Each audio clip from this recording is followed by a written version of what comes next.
বাবা হয়েও বাধ্য হয়ে নিজের মেয়ের বাসর ঘরে সিসি ক্যামেরা লাগিয়ে দিয়ে গেল অধরার বাবা। লজ্জায় শেষ হয়ে যাচ্ছে অধরা। তৃতীয়বারের মতো বাসর ঘরে বসে আছে সে, গায়ে ভারী গয়নার সাজ। একটা মেয়ে এতটা সৌন্দর্যের অধিকারিণী হতে পারে যে অধরাকে দেখেনি সে কখনো বিশ্বাস করতে পারবে না। ঘরের মাঝে মনে হচ্ছে পূর্ণিমার চাঁদের উদয় হয়েছে। একটু পরেই বর আসবে। অধরা আরেকটা লাশ দেখার অপেক্ষায় আছে, কারণ বাসর ঘরে যে একবার স্বামী সেজে ভিতরে ঢোকে তার বের হতে হয় লাশ হয়ে। অধরার এসব ভেবেই কান্না পাচ্ছে। সে জানে না সে কি এমন অপরাধ করেছিল যার জন্য এত বড় শাস্তি আল্লাহ তাআলা তাকে দিচ্ছে। অধরা কাঁদছে। হঠাৎ কে যেন বলল বর এসে গেছে। অধরার বর আসার কথা শুনে ওয়াশরুমে ফ্রেশ হতে ঢুকলো। ফ্রেশ হওয়ার এক পর্যায়ে বুঝতে পারলো তার মেন্স শুরু হয়ে গেছে। বাসর রাতে মেন্স ভাবতেই বুকের ভিতরটা কেমন যেন ছ্যাদ করে উঠল। প্রতিবার বাসর রাতেই হুট করে মেন্স হয় তার। সে বুঝতে পারছে কোনো এক অদৃশ্য মায়া তাকে আগলে রেখেছে। অধরা কোনো রকম ফ্রেশ হয়ে খাটের উপর গিয়ে বসল। এদিকে অধরার বর আয়াস বাসায় এসেই অধরার বাবাকে সালাম করে নিল। আয়াস সব কিছু জেনেই অধরাকে বিয়ে করতে রাজি। সে জানে তার আগেও দুজন বাসর রাতেই মারা গিয়েছিল, কিন্তু আয়াস অধরাকে প্রথম দেখায় ভালোবেসে ফেলে। আর অধরা তার বাবার একমাত্র মেয়ে। হাজার কোটি টাকার সম্পত্তি সব আয়াসের হয়ে যাবে। সব কিছু ভেবেই বিয়েটা করা। আয়াস বাসর ঘরে ঢুকেই দরজাটা লাগিয়ে দেয়। দরজাটা লাগাতেই অধরার বুকের ভিতরটা কেমন যেন কেঁপে উঠল। আয়াস আস্তে আস্তে অধরার পাশে এসে বসল। এদিকে অধরার বাবা সিসি ক্যামেরার সামনে বসে আছে। নিজের অনিচ্ছা সত্ত্বেও নিজের মেয়ের ফুলসজ্জা তাকে দেখতে হবে এটা ভেবেই কয়েক ফোঁটা জল গড়িয়ে পড়ে চোখ থেকে। জন্মের সময় অধরার মা মারা যায়। সে দুঃসহ স্মৃতির কথা মনে হলে তিনি এখনও ঘুমোতে পারে না। অধরা তার সংসারে আসার পর ব্যবসা বাণিজ্য উত্তর উন্নতি শুরু হয়। যাই হোক, এদিকে অধরা ভয়ে কাঁপছে। আয়াস ঘুমটা খোলার সাথে সাথেই চমকে গেল। ঠিক একটা পূর্ণিমার চাঁদকে মনে হচ্ছিল কালো মেঘের ঘুমটাই আড়াল করে রাখা হয়েছিল। আয়াস যেন নিজেকে সংযত রাখতে পারছে না। ফুলদানিতে রাখা ফুলটাকে ছোঁয়ার ইচ্ছে প্রবল আকারে কাছে টানছে তার। আয়াস যখন অধরাকে ছুঁতে যাবে ঠিক তখনই অধরা বলে উঠল, প্লিজ ছুবেন না আমাকে, আমার পিরিয়ড চলতেছে। কথাটা বলে লজ্জায় মাথাটা নিচু করে ফেলল। অধরা লজ্জা মাথা মুখটা আস্ত যাওয়ার আগ মুহূর্তেই সূর্যের মতো লাগছে। হঠাৎ সারা বাড়ির ইলেকট্রিসিটি অফ হয়ে গেল, কিন্তু বাসর ঘরটা যেন আরও বেশি আলোকিত হচ্ছে। আয়াস অধরাকে এই অবস্থায় দেখে নিজেকে ঠিক রাখতে পারছে না। অধরা বারবার বলছে প্লিজ আমাকে ছুবেন না। আয়াসের সেদিকে কোনো ভ্রুক্ষেপ নেই। তবুও আয়াস অধরাকে ছোঁয়ার সাথে সাথে অধরা সেন্সলেস হয়ে যায়। অধরার বাবা দৌড়ে অধরার রুমে এসে নক দেয়। ভেতর থেকে কোনো কথা আসছে না। বাধ্য হয়ে দরজা ভেঙে দেখে অধরার পাশে আয়াস শুয়ে আছে। আর দরজা ভাঙতেই ইলেকট্রিসিটি এসে যায়। রহমান সাহেব আয়াসকে কয়েকবার ডাক দিয়েই বুঝতে পারল আয়াস আর কোনো দিন জাগবে না। অধরারও সেন্স নেই। সকালের আগে জ্ঞান ফিরবে না। সকালবেলা পুলিশ এসে লাশ নিয়ে গেল, কিন্তু ময়নাতদন্তে মৃত্যুর কোনো কারণ উদ্ঘাটন করতে পারে না। অধরার সেন্স ফিরলেই তার বাবাইকে জড়িয়ে ধরে বলে, বাবা, কি অপরাধ করেছি আমি? কেন অপয়া হয়ে জন্ম নিছি? তুমি কেন একটা নিরপরাধ ছেলেদের জীবন নষ্ট করছো? বাবা, আমাকে তুমি আর বিয়ে দিতে চেও না। আমি আর কোনো মায়ের বুক খালি করতে পারবো না। অধরার কথা শুনে রহমান সাহেব কাঁদছে আর বলছে, মারে, আমি চাই তুই বেঁচে থাক। তুই ছাড়া কে আছে আমার? অধরা তার বাবার কথা বুঝতে পারে না। এদিকে সপ্তাহখানেক পর অধরা ওয়াশরুমে গিয়ে কয়েকবার হরহর করে বমি করে দিয়ে সেন্সলেস হয়ে যায়। অধরার বাবা সাথে সাথে ডাক্তারকে ফোন করে বাসায় নিয়ে আসে। ডাক্তার অধরাকে দেখে খানিকটা বিস্মিত হয়ে বলে, রহমান সাহেব, আপনার মেয়ে মা হতে চলেছে। ডাক্তার ইহুতেশাবের কথা শুনে অধরার বাবা এক প্রকার চমকেই গেল। কি হতে যাচ্ছে অধরার জীবনে? ডাক্তারের কথা শুনে মুখটা বিষণ্ণ করে বসে আছে রহমান সাহেব। অধরা ডাক্তার আর তার বাবার কথোপকথন শুনে সবচেয়ে বেশি অবাক হয়, কেননা তার সতীত্বে আজ অব্দি কোনো পুরুষ স্পর্শ করতে পারেনি। তাহলে সে কিভাবে প্রেগনেন্ট? অধরার খুব ভয় হচ্ছে। ডাক্তার চলে গেলে অধরা তার বাবার কাছে গিয়ে ফুপিয়ে কান্না করে দিল। কাঁদছিস কেন? বাবা, তুমি আমাকে বিশ্বাস করো, আমি কোনোদিন কারোর সাথে খারাপ কিছু করিনি। আমি তো রুমের বাহিরেও যাই না তোমাকে ছাড়া। বাবা, তুমি আমাকে খারাপ ভাবছো, এই জন্য কান্না করছো, তাই না? বাবা তুমি কান্না করো না, আমি যে তোমার কান্না সইতে পারি না। মারে জানিস, তুই যখন জন্ম নিস ঠিক তার 15 মিনিট পরেই তোর মাটা আমাকে আর তোকে একা করে চলে যায়। ভালোবেসে তোর মাকে বিয়ে করেছিলাম। কত স্বপ্ন ছিল তোকে নিয়ে। যেদিন তোর মা কানে কানে বলল আমাদের 4 পা থেকে 6 পা হতে যাচ্ছে, সেদিন অনেক খুশি হয়েছিলাম। জন্মের আগে তোর মা তোর নাম ঠিক করে রেখেছিল, মুমতাহিন ইসলাম অধরা। কিন্তু ভাগ্যের কি নির্মম পরিহাস, তোর মা তোকে জন্ম দিতে গিয়ে চলে গেলে সবাইকে ছেড়ে। আমি পারিনি তোর চাঁদ মুখটাকে আধারে ঢেকে দিয়ে তোর জন্য নতুন মা খুঁজে আনতে। জানিস, সারাদিনের ক্লান্তি শেষে যখন তোর মুখটা দেখে তখন আমার বুকে শান্তির ছোঁয়া লাগে। আর সে 4টে যখন কাঁদছে তখন আমি কি করে কান্না থামাই। আর আমি জানি আমার অধরা ফুলের মতো পবিত্র। তুই কোনো চিন্তা করিস না মা। অধরা তার বাবার কথা শুনে রুমে চলে গেল। আসরের আজান হচ্ছে, তাড়াতাড়ি অজু করে নামাজ শেষ করে মোনাজাতে বলতে লাগলো, হে পরওয়ারদিগার, তুমি তো জানো আমি ফুলের মতো নিষ্পাপ, তবে কেন আমার সাথে এসব ঘটছে? কেন আমি আজ অন্তঃসত্ত্বা? আমাকে এসব দেখে মুক্তি দাও, আমি আর পারছি না। এই কলঙ্ক আমি কি দিয়ে ঢাকবো? চাঁদের মতো আমার তো জ্যোৎস্না নেই, নেই সাগরের মতো বিশালতা। একে একে 3জন স্বামী বাসর রাতেই মারা গেল। আমি চাই না আর কেউ আমার জীবনে আসুক। ও আল্লাহ, তোমার কাছে এত কান্না করি, তুমি কি আমার ডাক শুনতে পাও না? এসব বলে অধরা জায়নামাজেই কাঁদতে কাঁদতে ঘুমিয়ে গেল। ঘুমের মাঝে অধরা হারিয়ে গেল অন্য জগতে। চারপাশে ফুলের সমারোহ, অনেক উঁচু নিচু বাড়ি, প্রতিটা বাড়ি সোনার ইটে বাঁধানো। মনে হচ্ছে একটা স্বপ্নপুরীতে সে এসেছে। হঠাৎ কে যেন তাকে পাশ থেকে বলল, স্বাগতম রাজকুমারী, তোমাকে বরণ করে নেবার জন্যেই আমরা সবাই অপেক্ষা করছি। মেয়েগুলো দেখতে এতটাই সুন্দর যে অধরা অবাক হয়ে তাদের দিকে তাকিয়ে আছে। সবার হাতে বরণ ডালা, গোলাপ ছাড়া আর কোনো ফুল সে জীবনে দেখেনি। তার কাছে সব কিছু যেন স্বপ্নের মতো মনে হচ্ছে। এদিকে অধরাকে একটি বাড়ির সামনে নিয়ে দাঁড় করানো হলো। বাড়িটা খুব সুন্দর দেখাচ্ছে, হীরা দিয়ে নিখুঁতভাবে বাড়িটা তৈরি। হঠাৎ একটি সুদর্শন পুরুষ মহল থেকে বের হতেই গ্লাস ভাঙার শব্দে অধরার ঘুম ভেঙে যায়। অধরা তাকিয়ে দেখে সে জায়নামাজে ঘুমিয়ে গেছে। টেবিলে থাকা গ্লাসটা মেঝেতে পড়ে টুকরো টুকরো হয়ে পড়ে আছে। পাশ দিয়ে বিড়াল দৌড়ে যাচ্ছে, তবুও যেন অধরার ঘোর কাটছে না। এভাবে কিছুক্ষণ থাকার পর ফ্রেশ হয়ে রুমে বসে তার প্রিয় ডায়েরিতে লিখতে লাগলো। কাছের মেয়েটা এসে কাছের টুকরোগুলো উঠিয়ে নিয়ে গেল। দেখতে দেখতে কয়েক মাস চলে গেল। দিন দিন অধরার শারীরিক অবস্থা খারাপের দিকে যাচ্ছে। অধরার বাবা সিদ্ধান্ত নিল তার মেয়ের অ্যাবর্শন করাবে, তাও বাংলাদেশে না, সুইজারল্যান্ডে নিয়ে। সুইজারল্যান্ডে তাদের কয়েক বিলিয়ন কোটি টাকার ব্যবসা আছে সেই সুবাদে। অধরা প্রথম অ্যাবর্শন করতে রাজি না হলেও পরে তার বাবার কথা ফেলতে পারেনি। এদিকে দুদিন পর রহমান সাহেব অধরাকে নিয়ে সুইজারল্যান্ডের সবচেয়ে বড় গাইনি ডাক্তার অ্যালিনার সাথে কথা বলে। অ্যালিনা কয়েকটা টেস্ট দেয়। অধরা লক্ষণ বুঝে সাথে আল্ট্রাসোনোগ্রাফিও করতে বলে। অধরা সব টেস্ট ও আল্ট্রাসোনোগ্রাফি করে বাসায় ফিরেই রুমের দরজা লক করে কাঁদতে লাগে। তার কেন যে কান্না আসছে সে নিজেও জানে না। এদিকে পরের দিন রহমান সাহেবের কাছে অ্যালিনার ফোন আসে। অ্যালিনার ফোন রিসিভ করতেই রহমান সাহেবকে সে তার চেম্বারে আসতে বলে। রহমান সাহেব ঘণ্টাখানেক পরেই অ্যালিনার কাছে পৌঁছে যায়। রহমান সাহেবকে দেখেই অ্যালিনা উৎকণ্ঠা নিয়ে বলে, মিস্টার রহমান, আমার লাইফে আমি এমন ক্রিটিক্যাল কোনো কেসে পড়িনি।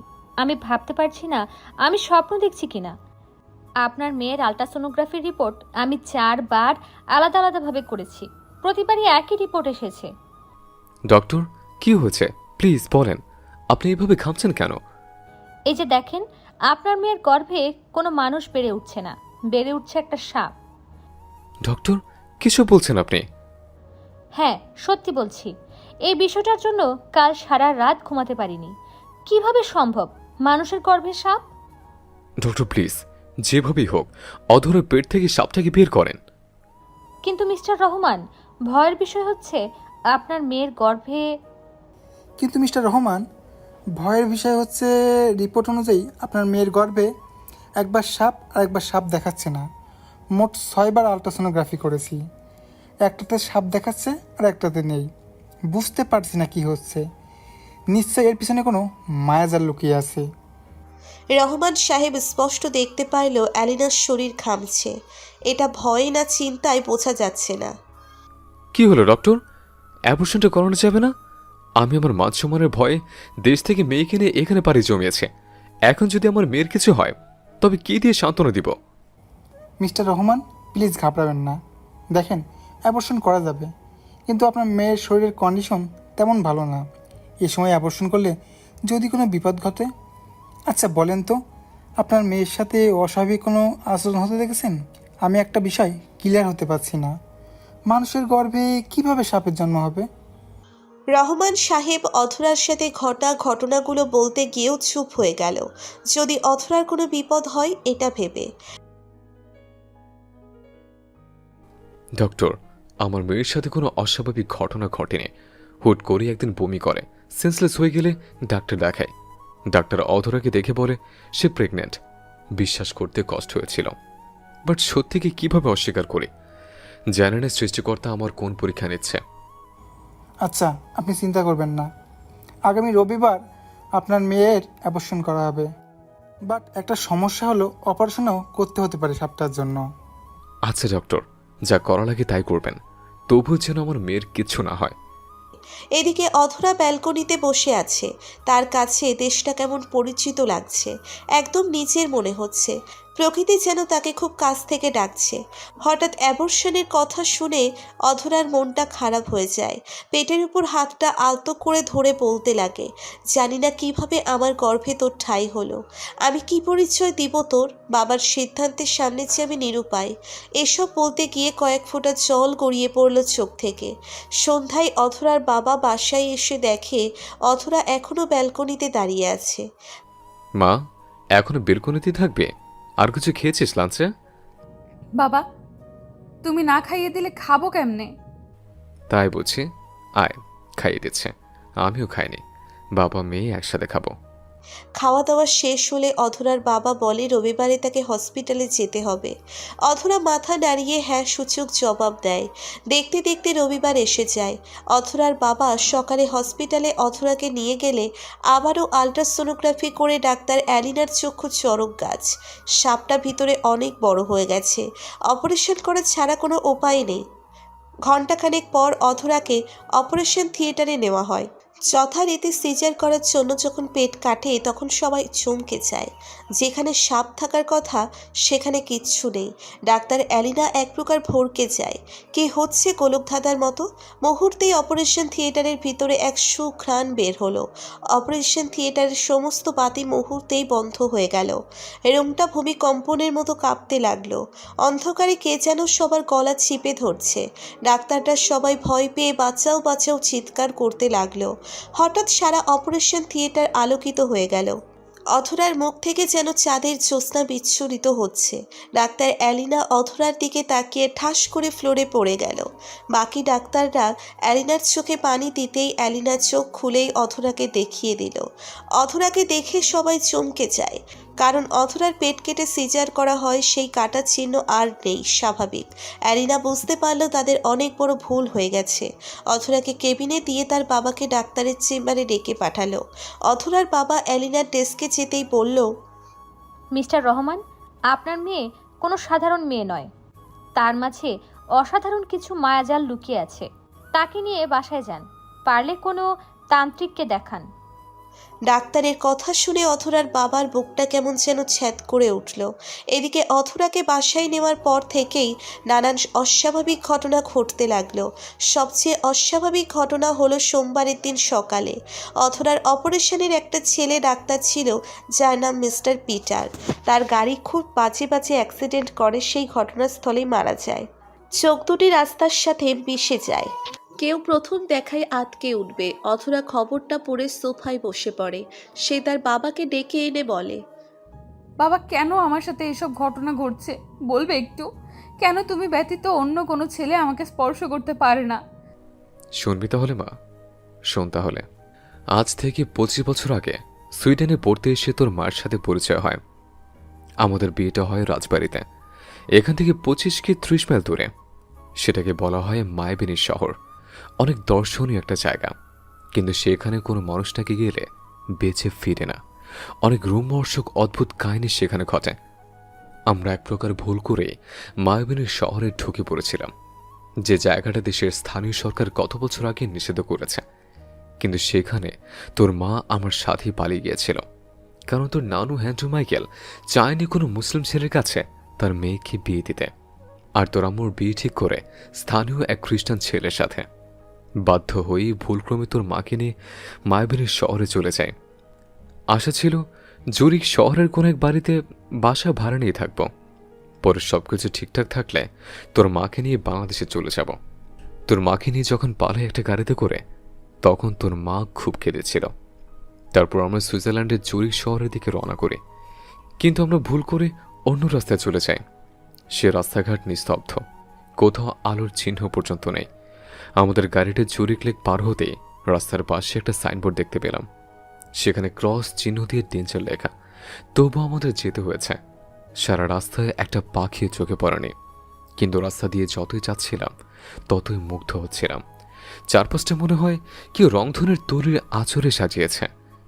রাস্তায় দুপাশে টিউলিপ ফুল, মনে হচ্ছে গাড়ি থেকে নেমে ফুলগুলো ছুঁয়ে দেওয়া যাক, কিন্তু কোথায় যেন ভয় কাজ করছে। বাট আমরা জুরিক শহর পাচ্ছি না। হঠাৎ ঝুম করে বৃষ্টি নামলো। বৃষ্টিতে কোনো কিছুই দেখা যাচ্ছে না, গাড়ি চালাতে কষ্ট হচ্ছিল। তোর মা ম্যারিনাকে দেখে মনে হচ্ছিল সে খুব ভয় পাচ্ছে। বৃষ্টি ক্রমশ বাড়তে লাগলো, মাঝে মাঝে বিদ্যুৎ চমকাচ্ছে। সিদ্ধান্ত নিলাম আশেপাশে কোন একটা বাড়ি পেলে দাঁড়াবো, কিন্তু একটা বাড়িও দেখা যাচ্ছে না। এত সুন্দর পরিবেশ, তবু একটা বাড়িও দেখা যাচ্ছে না। গাড়ি চলছে আপন গতিতে। হঠাৎ ম্যারিনা আমার বাম হাতটা চেপে ধরে বলল, রহমান দেখো, ওই যে মানুষের কঙ্কাল সামনে। আমি তখন রাস্তায় সাইডে তাকিয়ে দেখে 3টা কঙ্কাল পড়ে আছে। সব দেখেও না দেখার ভান করে বললাম, কই না তো, আমি তো টিউলিপ ফুল দেখেছি ম্যারিনা, তুমি আজেবাজে চিন্তা করছো। ম্যারিনা আমার বাহু জড়িয়ে ধরে থাকলো। বুকের ভেতরটা ধুকপুক ধুকপুক করছে। একটু সামনে যেতে আরো অবাক হলাম। মানুষ যেমন সারিবদ্ধ হয়ে দাঁড়িয়ে অভ্যর্থনা দাঁড়ায়, তেমনি রাস্তার দুপাশে অনেকগুলো মানুষের কঙ্কাল দাঁড়িয়ে আছে। আর কি ভয়ানক শব্দ করছে। ম্যারিনা ভয়ে আমাকে জড়িয়ে ধরে আছে আর বলছে, রহমান, আমার খুব ভয় করছে, তুমি গাড়ি জোরে চালাও। যদি এরা সবাই আমাদের গাড়ির সামনে এসে দাঁড়ায়, আমাদের মেরে ফেলবে। আমি বললাম, ভয় পেও না, সৃষ্টিকর্তা আমাদের সাথে আছে। এসব শয়তানের খেলা, এরা কিচ্ছু করতে পারবে না। ক্রমশ রাস্তা বেশি হয়ে অন্ধকার হয়ে যাচ্ছে। আগের চেয়ে এখনকার কঙ্কালগুলো বেশি ভয়ানক মনে হচ্ছিল, খুব ভয়ানক চিৎকার দিচ্ছিল। সবচেয়ে ভোরকে যাওয়া দৃশ্য ছিল কঙ্কালগুলোর শরীরে কোনো মাংস নেই, সারা শরীর থেকে রক্ত ঝরছে। রক্তে রাস্তা গড়িয়ে এপাশ ওপাশ যাচ্ছে, আর ভয়ানক কণ্ঠে বলছে, মৃত্যুপুরীতে তোদের স্বাগতম, মৃত্যু তোদের সামনে অপেক্ষা করছে, আর সামনে আগাস না, এখান থেকে ফিরে যা, সামনে যাবি না, তোদের খুবলে খুবলে খাবে। এসব বলছে আর হু হু করে হাসছে। ম্যারিনা ভয়ে কান্না করে দিয়েছে। কি করব ভেবে পাচ্ছি না। গাড়ি ঘুরিয়ে কোথায় যাব? মনে মনে স্থির করলাম, যা হবার হবে, তবুও সামনে কি আছে দেখব। শয়তান কখনো সঠিক পথ দেখায় না। যতই রাস্তা পার হচ্ছে ততই অন্ধকার ছায়া যেন পুরো চারপাশটা ক্রস করছে, কিন্তু গাড়ির টাচ করছে না। সামনে এবার আর কঙ্কাল না, জীবিত মানুষের মতো কিছু লক্ষ্য করা যাচ্ছে। দেখা যাচ্ছে কিছু কঙ্কাল খুবলে খুবলে খাচ্ছে জীবিত মানুষের নারী ভরে, ফিরকি দিয়ে রক্ত ঝরছে। লোকগুলো গগন বিদের চিৎকারে যে কোনো মানুষ কলেজে ফিরে যেন মরে যাবে। এদিকে মেরিনা আমার কাঁধে সেন্সলেস হয়ে গেছে। কঙ্কালগুলো কত আকুতি করছে যেন সামনে না যায়। এদিকে রাত প্রায় 3টা বাজে, আর এখনো ঝিরঝির বৃষ্টি। এখন আর কঙ্কাল দেখা যাচ্ছে না। চারপাশটা হঠাৎ ফুলের সমারোহে ভরে গেল। দূরে দেখা যাচ্ছে আবছা বাড়ির মতো, আলো স্পষ্ট দেখা যাচ্ছে। কি সুন্দর সুবাতাস বইছে। রাস্তায় পাশ দিয়ে একটা লেক বয়ে গিয়েছে। লেকের ওপাশে অনেক বড় বড় পর্বত। সত্যি ম্যাচেসটা মুহূর্তেই ফুরফুর হয়ে গেল।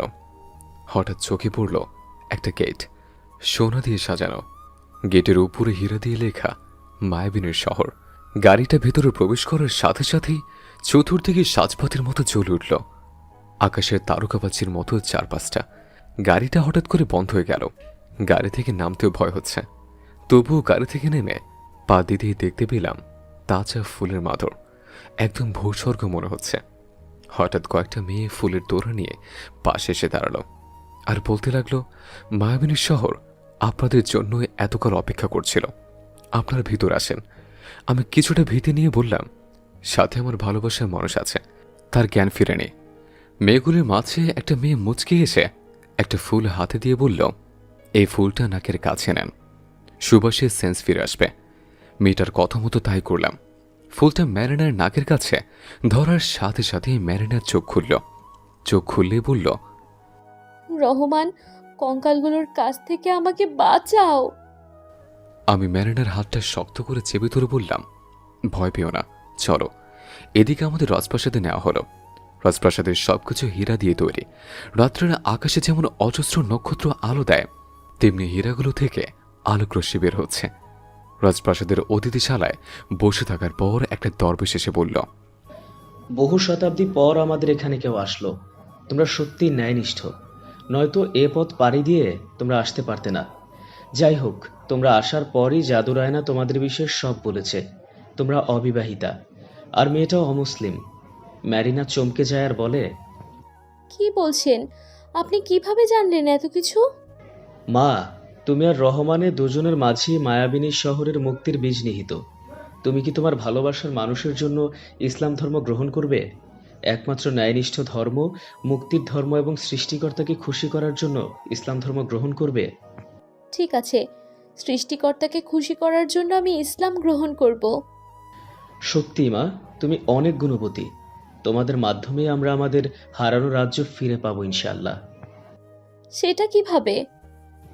মা, সেটা তোমার পরে জানলেও চলবে। তুমি এখন গোসল করে বধূ সেজে ইসলাম ধর্ম গ্রহণ করো, তারপর তোমাদের দুজনকে বিয়ে দেওয়া হবে। ভয় পেও না মা, আমাদেরকে তুমি আপন ভাবতে পারো। কতগুলো বলে লোকটা চলে যেতে 7টে সুন্দরী রমণী এসে ম্যারিনাকে নিয়ে চলে গেল। আমাকেও কয়েকজন যুবক নিয়ে চলে গেল। দুজনকে উত্তম রূপে সাজিয়ে বিয়ের জাঁকজমকপূর্ণ আসরে বসানো হলো। কি জমকালো পরিবেশ! ম্যারিনাকে মুসলিম বানানো হলো। কিন্তু বিপত্তি বাঁচল তখন, যখন ম্যারিনা কবুল বলবে, তখন সে মাথা ঘুরিয়ে পড়ে যায়। বিয়ের আসরে কনের মাথা ঘুরে পড়ে যাওয়া দেখে সবাই এগিয়ে আসলো। আমি ম্যারিনার মাথাটা আমার কোলে রেখে বললাম, কি হয়েছে তোমার? প্লিজ কথা বলো। ম্যারিনা কোনো কথা বলছে না। আমি বারবার বলছি, ম্যারিনা তুমি চুপ করে থেকো না, প্লিজ কথা বলো। এমন সময় দরবেশের মতো লোকটা এসে বলল, বাবা, যা ভেবেছি তাই হলো। কি ভেবেছিলেন? আমার ম্যারিনার কি হয়েছে? বাবা রহমান, ম্যারিনাকে এখন একমাত্র তুমিই বাঁচাতে পারো, আর তাও 3 দিনের মাঝে। কি হয়েছে বলেন, কি করতে হবে ম্যারিনার জন্য? ম্যারিনার জন্য আমি আমার নিজের জীবন দিতে পারি। ব্যস্ত হও না, ম্যারিনাকে বাঁচাতে হলে তোমাকে জাদুর শহর ঘুমন্তপুরীতে যেতে হবে, যে শহরে কেউ গেলেই ঘুমিয়ে যায়, আর ঘুমিয়ে গেলেই সে পাথরে পরিণত হয়ে যায়। আর তোমাকে সে নগরীতেই যেতে হবে, এবং সে নগরীর একটা সোনার বাক্স আছে, সেখানে গোলাপের বীজ আছে। সাধারণত গোলাপ গাছ ডাল থেকে হলেও সেখানে রাখা সোনার বাক্সে যে গোলাপের বীজ আছে তা হচ্ছে নীল রঙের গোলাপ ফুলের বীজ। সে বীজ থেকে গাছ লাগিয়ে তোমাকে নীল রঙা গোলাপ ফুল এনে সে গোলাপ বীজ যেন সমুদ্রের তলদেশে নির্মল পরিশুদ্ধ পানিতে চুবিয়ে মুখে ছিটিয়ে দিলেই ম্যারিনা মা ভালো হয়ে যাবে। আর যদি না আনতে পারো তাহলে ম্যারিনা একটি পুতুল হয়ে যাবে। দরবেশের কথা শুনে রহমানের বুকের ভিতরটাতে কালবৈশাখী ঝড় বয়ে যায়। যেভাবেই হোক তার ভালোবাসার মানুষকে বাঁচাতেই হবে। রহমান দরবেশের কাছে গিয়ে বলল, আমি জাদুর শহরে ঘুমন্ত নগরীতে যাব, কিন্তু ফুল চাষ করতে তো কয়েক মাস লাগবে, আর জাদুর নগরীতে যেতে আসতেও সময় লাগবে। তুমি ভয় পেও না, সেখানকার সময় আর পৃথিবীর সময় আলাদা। সেটা পৃথিবীর নিচে এক অন্য দুনিয়া, মায়ার শহর। সে শহরের মায়াতে পড়ো না কিন্তু। আর ঘুম আসলেও কিন্তু সাবধান, ঘুমাবে না, তাহলে কিন্তু তুমি চিরদিনের জন্য পাথর হয়ে যাবে। আচ্ছা, আমাকে তাড়াতাড়ি যাওয়ার রাস্তা বলে দেন। আচ্ছা, তুমি আমার সাথে আসো। রহমানকে দরবেশ একটি রুমে নিয়ে গেল। রুমটার ভিতরে যাওয়ার সাথে সাথে রুমটা হঠাৎ কেঁপে উঠল, আর তাজা বকুলের ঘ্রাণ আসতে লাগলো। দরবেশ লোকটা একটা বই বের করলো। বই বের করে বইয়ের ভিতর থেকে একটা নীল রঙের লকেট বের করে রহমানের গলায় পরিয়ে দিয়ে বলল, এই লকেটের মাধ্যমে তুমি ঘুমন্তপুরীর অনেক কিছু মোকাবিলা করতে পারবে। তুমি অদৃশ্য হতে পারবে। তবে ঘুমিয়ে যেও না, সাবধান। আর নীলরঙা গোলাপ তুমি যখন হাতে পেলেই লকেটে গোলাপটা ছুঁয়ে দিলেই তুমি এখানে এসে পড়বে। এখন এই নাও কালো গোলাপের পাপড়ি, এটা দিয়ে বইয়ের ওপর মায়াবিনী লিখো। তারপর বইয়ের ভেতর থেকে রাস্তা বের হবে। রহমান তাই করলো। মায়াবিনী লেখার সাথে সাথেই বইয়ের ভিতর থেকে একটা আলোকরশ্মি বের হলো। আলোকরশ্মি একটা থেকে অনেকগুলো। সেখানে একটা বিশাল বড় নীল রঙা গোলাপের গেট বের হলো। রহমান আল্লাহর নাম নিয়ে আস্তে আস্তে এগিয়ে যেতে লাগলো। রহমান গিয়ে দরজার হাত লাগাতেই দরজাটা খুলে গেল। রহমান পা বাড়ালো অন্য এক দুনিয়ায়। রহমান ভিতরে ঢোকার সাথে সাথেই দরজাটা বন্ধ হয়ে গেল। দরবেশ লোকটি দেখলো সমস্ত আলোকরশ্মি আবার একটি আলোকরশ্মিতে সংকুচিত হয়ে বইয়ের ভিতরে মিশে গেল। দরবেশ লোকটি মনে মনে বলল, হে আল্লাহ, তোমার বান্দাকে সমস্ত প্রকার অশুভ শক্তি থেকে হেফাজত করো, তাকে সফল কাম করো আল্লাহ। এদিকে রহমান ঘুমন্ত নগরীতে প্রবেশ করেই দেখতে পায় কি সুন্দর নগরী। মনে হচ্ছে শিল্পীরা তুলির আঁচড়ে সাজিয়েছে। রহমান হাঁটছে। কি সুন্দর নীল রঙের পশু, সে এর আগে কখনো দেখেনি। এখানে দালান কোঠা সব নীল রঙের। একটু সামনে যেতেই মানুষের মতো কিছু দেখা যায়। খেয়াল করে দেখলো সত্যিই মানুষ।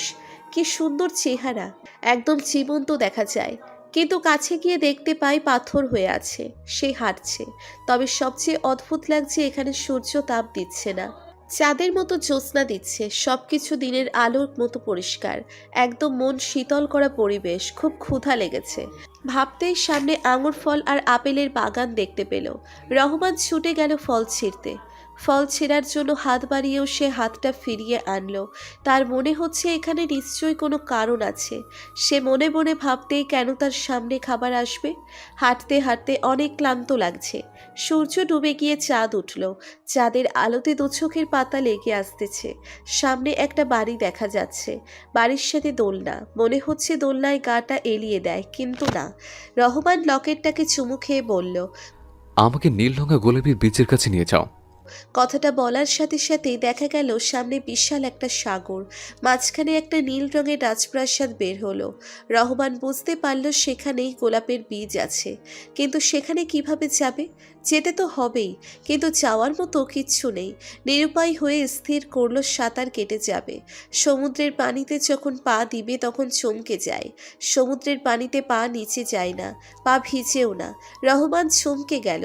সমুদ্রের উপর কাচ এতটা সূক্ষ্ম করে সেট করা, যে কেউ ভাবলে সমুদ্রের পানি ঢেউ খেলছে, কিন্তু সমুদ্রের পানির উপর গ্লাস সেট করা। রহমান হেঁটে হেঁটে প্রাসাদের সামনে আসতেই 7 জন সুন্দরী মেয়ে, যাদের সৌন্দর্য কাপড়ের বাহির থেকে দেখা যাচ্ছে। রহমানকে দেখেই স্বাগত জানিয়ে প্রাসাদের ভিতরে নিয়ে যেতেই রহমানের চোখে ঘুম এসে ভর করলো। সে তাকাতে পারছে না।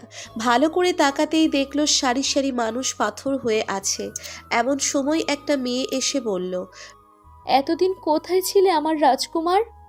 রহমান মেয়েটার দিকে তাকিয়ে চমকে যায়। ম্যারিনা এখানে কিভাবে? রাজকুমার, কি দেখছো অমন করে? আমি তোমার ম্যারিনা। কত কাল ধরে তোমার জন্য অপেক্ষা করছি। আজ আমি সার্থক। 100 বছরের অপেক্ষার অবসান হলো। রাজকুমার, আমার বুকে আসো। আমার প্রাণটা শান্ত করে তোমার উষ্ণ ছোঁয়ায়। রহমান পলকহীন দৃষ্টিতে ম্যারিনার দিকে তাকিয়ে আছে। ম্যারিনার চোখে যেন এক মায়া কাজ করছে। রহমানের চোখ বন্ধ হয়ে আসছে। ম্যারিনা 2 হাত বাড়িয়ে রহমানকে তার বুকে আসতে বলল। রহমানের অর্ধেক শরীর পাথর হয়ে গেছে। ম্যারিনা আস্তে আস্তে যতই রহমানের দিকে এগিয়ে আসছে ততই রহমান পাথরে পরিণত হচ্ছে। রহমানের 2 চোখ বন্ধ হওয়ার পথে। এখানে 2 চোখ একবার বন্ধ হলে আর কোনো দিন আর খোলে না। ম্যারিনা রহমানের একদম কাছে আসতেই রহমান গলা পর্যন্ত বরফে পরিণত হয়ে যায়। রহমান পলকহীনভাবে ম্যারিনা ভেবে মেয়েটার দিকে তাকিয়ে আছে। মেয়েটা তার চোখের জাদুতে রহমানকে মন্ত্রমুগ্ধ করে রেখেছে। ধীরে ধীরে ঘুমের সাগরে তলিয়ে যাচ্ছে রহমান। ম্যারিনার রূপ নেওয়া মেয়েটা অপেক্ষা করছে আর একটা পাথরের মূর্তির জন্যে। পাথরের মূর্তিতে পরিণত হলে সে তার প্রিয়তমকে সারা জীবনের জন্য আপন করে পাবে। কত শত বছর এই অপেক্ষায় ছিল সে। ভাবতেই মনটা পুলকিত হয়ে উঠছে। আর একটা মাত্র মানুষ পাথরে পরিণত হলে তার ভালোবাসার মানুষ যে 1300 বছর আগেই মারা গেছে। সেই হেলেক্স শয়তানের সমস্ত শক্তি পেয়ে আবার মৃত থেকে জীবিত হয়ে ফিরবে, আর সমস্ত ঘুমন্ত নগরী হবে শয়তানের রাজত্ব। এসব ভাবতেই তার প্রচণ্ড হাসি পাচ্ছে। কতদিন পর তার প্রিয় মানুষটির সাথে রাত কাটাবে, প্রায় 100 বছর পর তার প্রিয় মানুষটির সাথে তার মিলন হবে। সে কত অপেক্ষা করত শিকারের জন্য। এর আগে যখন একটা করে মানুষ তার চোখের নেশায় ঘুমের রাজ্যে পাড়ি দেওয়াতে পারলে, শয়তান তার হেলেক্স এক রাতের জীবন দিয়ে পাঠাতো তার কাছে। সারা রাত হেলেক্স পিওর সাথে রাত কাটাতে। সে কি মধুর রাত! যখন ফজরের ওয়াক্ত হতো ঠিক তখনই হেলেক্স পাথরে পরিণত হতো। প্রায় 100 বছর আগে শেষ রাত কাটিয়েছিল পিও। তারপর থেকে একটিমাত্র মানুষের অপেক্ষায় পার করেছে 100 বছর। শয়তানের শর্ত অনুসারে যেদিন পিও 1000 জন মানুষকে পাথরে পরিণত করতে পারবে, সেদিন সারা জীবনের জন্য পিও আর হেলেক্স অমর হয়ে যাবে। সমস্ত রাজ্য হবে তাদের, তারা যা চাইবে তাই পাবে। আর সেই অপেক্ষার প্রহর শেষ হচ্ছে আজ। আর খানিক বাদে সারা বাড়িতে থাকা দাসীরা আনন্দে চারিদিক নাচছে। ব্যারিনার রূপ নেওয়া পিওয়ের আর তর সইছে না। সে একদম রহমানের কাছে এসে পড়ে। কালো ধোঁয়া এসে সমস্ত ঘর ছেয়ে যায়। সমস্ত আকাশ বাতাস কাঁপতে থাকে। সূর্য একটা থেকে মুহূর্তেই 4টেতে পরিণত হয়। 4টে সূর্যের কিরণ এক হয়ে নিকোষ কালো অন্ধকারের মতো আলোকরশ্মি রাজপ্রাসাদ ভেদ করে হেলেক্সের ভিতরে এসে ঢুকতে লাগে। রাজপ্রাসাদের সব দাসীরা আনন্দ উল্লাস করে বলতে থাকে, আমাদের রাজপুত্র হেলেক্স ফিরে আসছে। শয়তানের আত্মা হেলেক্সের ভিতরে প্রবেশ করছে। এদিকে রহমানের চোখের পাতা প্রায় বন্ধ হয়ে যাচ্ছে। এত মধুর ঘুম আসছে রহমানের, যা মৃত্যুর যন্ত্রণা ভুলিয়ে দেয়। রহমানের পায়ের তলা থেকে নাক পর্যন্ত পাথর হয়ে গেছে। চোখটা বন্ধ হওয়ার সাথে সাথেই সমস্ত শরীর পাথরে পরিণত হবে। চোখ দুটি বন্ধ হওয়ার আগে রহমানের চোখে ম্যারিনার অজ্ঞান হয়ে পড়ে যাওয়ার দৃশ্যটি ভেসে ওঠে, আর মনে পড়ে যায় দরবেশের সেই কথাগুলো। রহমান চোখ সরিয়ে নেয় আর অন্যদিকে তাকায়। সাথে সাথে সমস্ত শরীর আবার পুনরায় স্বাভাবিক হয়ে যায়। রহমান বুঝতে পারে সে মায়ায় জড়িয়ে যাচ্ছে। ম্যারিনার রূপ নেওয়া মেয়েটা রহমানকে ধমকের স্বরে বলে, এই তোমার ভালোবাসা? তুমি আমার চোখে অন্যজনকে খুঁজছো? বুকে নিবে না আমায়? আমি যে কত কাল থেকে তোমার জন্য অপেক্ষা করছি। না না, মিথ্যা কথা। তুমি আমার ম্যারিনা হতে পারো না। কে বলেছে তোমাকে? আমিই তোমার মেরিনা। তুমি যাকে রেখে এসেছো সেই রাক্ষসী। তাই তো তোমার মতো সৎলোকের কাছে বিয়ে হওয়ার আগেই শয়তানের আত্মা তাকে গ্রাস করেছে। বিলিভ না করলে আমার চোখের দিকে তাকাও, সব দেখতে পারবে। দেখতে পারবে তোমার আর আমার বিয়ে হওয়ার সেই দৃশ্য। তোমার আমার ছোটবেলা, যার জন্য আমি এত কাল অপেক্ষা করেছি। শুধু একবার আমার চোখে চোখ রেখে বলো আমি তোমার ম্যারিনা না। রহমান বুঝতে পারছে তার সাথে খুব বাজে কিছু ঘটছে। কোনোভাবেই তাকানো যাবে না। প্রিয় ভাবছে সে আরেকবার যদি চোখে চোখ রাখে, তাহলে সে চোখের মায়াবী জাদুই ঘুমের রাজ্যে তলিয়ে যাবে। কি হলো আমার রাজকুমার? তাকাও না, দেখো তোমার ম্যারিনা তোমার জন্য কত সুন্দর করে পৌঁছে যে অপেক্ষা করছে তোমার জন্য। রহমানের আবারও ঘুম আসছে। এবার রহমান তার বাম হাতের আঙ্গুলে কামড় বসিয়ে দেয়, আর সাথে সাথেই কামড়ের জন্য রক্ত বের হয়, আর ঘুম চলে যায়। এ কি করলে? তুমি রক্ত বের করলে? চলো না প্রিয়তম, আজকের রাতটা দুজন একসাথে কাটাই। আপনি আমার কাছে আসবেন না। আমি এখানে আপনার জন্য আসিনি। প্লিজ প্রিয়তম, তোমার জন্য আমি কত সুন্দর করে সেজেছি। কথাগুলো বলে গায়ের বস্ত্র খুলছে। রুম থেকে কেমন যেন এক মাতাল করা ঘ্রাণ বের হচ্ছে। বোন, আমি এখানে আমার ভালোবাসার মানুষকে বাঁচাতে এসেছে, আপনার নষ্টামি দেখার জন্য না। আমার যৌবন যে তোমার জন্য, আর তুমি যেটার জন্য আসছো সেটা পারবে না। তোমাকে অনেক বাধা অতিক্রম করতে হবে। প্রথমত আমার সাথে মিলিত হতে হবে। আমাকে যদি হারাতে পারো, তাহলে তুমি নীল গোলাপের বীজ হাতে পাবে। এখন দেখো তুমি কি করবে। আমি তোমার জন্য সোনার পালঙ্কে অপেক্ষা করছি। রহমান বুঝতে পারছে তাকে টোপ দেওয়া হচ্ছে। রহমান আর দেরি না করে নীল রঙের লকেটটাই চুমু দিয়ে বলে, আমাকে নীল রঙের গোলাপের বীজের কাছে নিয়ে যাও। এটা বলার সাথে সাথেই তার সামনে একটা গেট বের হলো। সে একটু আগাতেই গেট খুলে গেল। গেট খুলতেই দেখতে পারল জ্বলন্ত আগুনের লালা গড়িয়ে পড়ছে। রহমান আগুনের লাভার কাছে যেতেই একটি টিয়া পাখি বলল, সাবধান, এগিয়েও না, তুমি পানির মতো মিশে যাবে এই আগুনে। আমাকে যে নীল রঙের গোলাপের বীজ নিতে হবে। হ্যাঁ, তুমি পারবে যদি তুমি 3টে প্রশ্নের উত্তর দিতে পারো। আর যদি না পারো তাহলে তুমি পাথর হয়ে যাবে। ভেবে দেখো, তুমি প্রশ্নের উত্তর দিবে না এখান থেকে চলে যাবে। প্রশ্ন করো পাখি।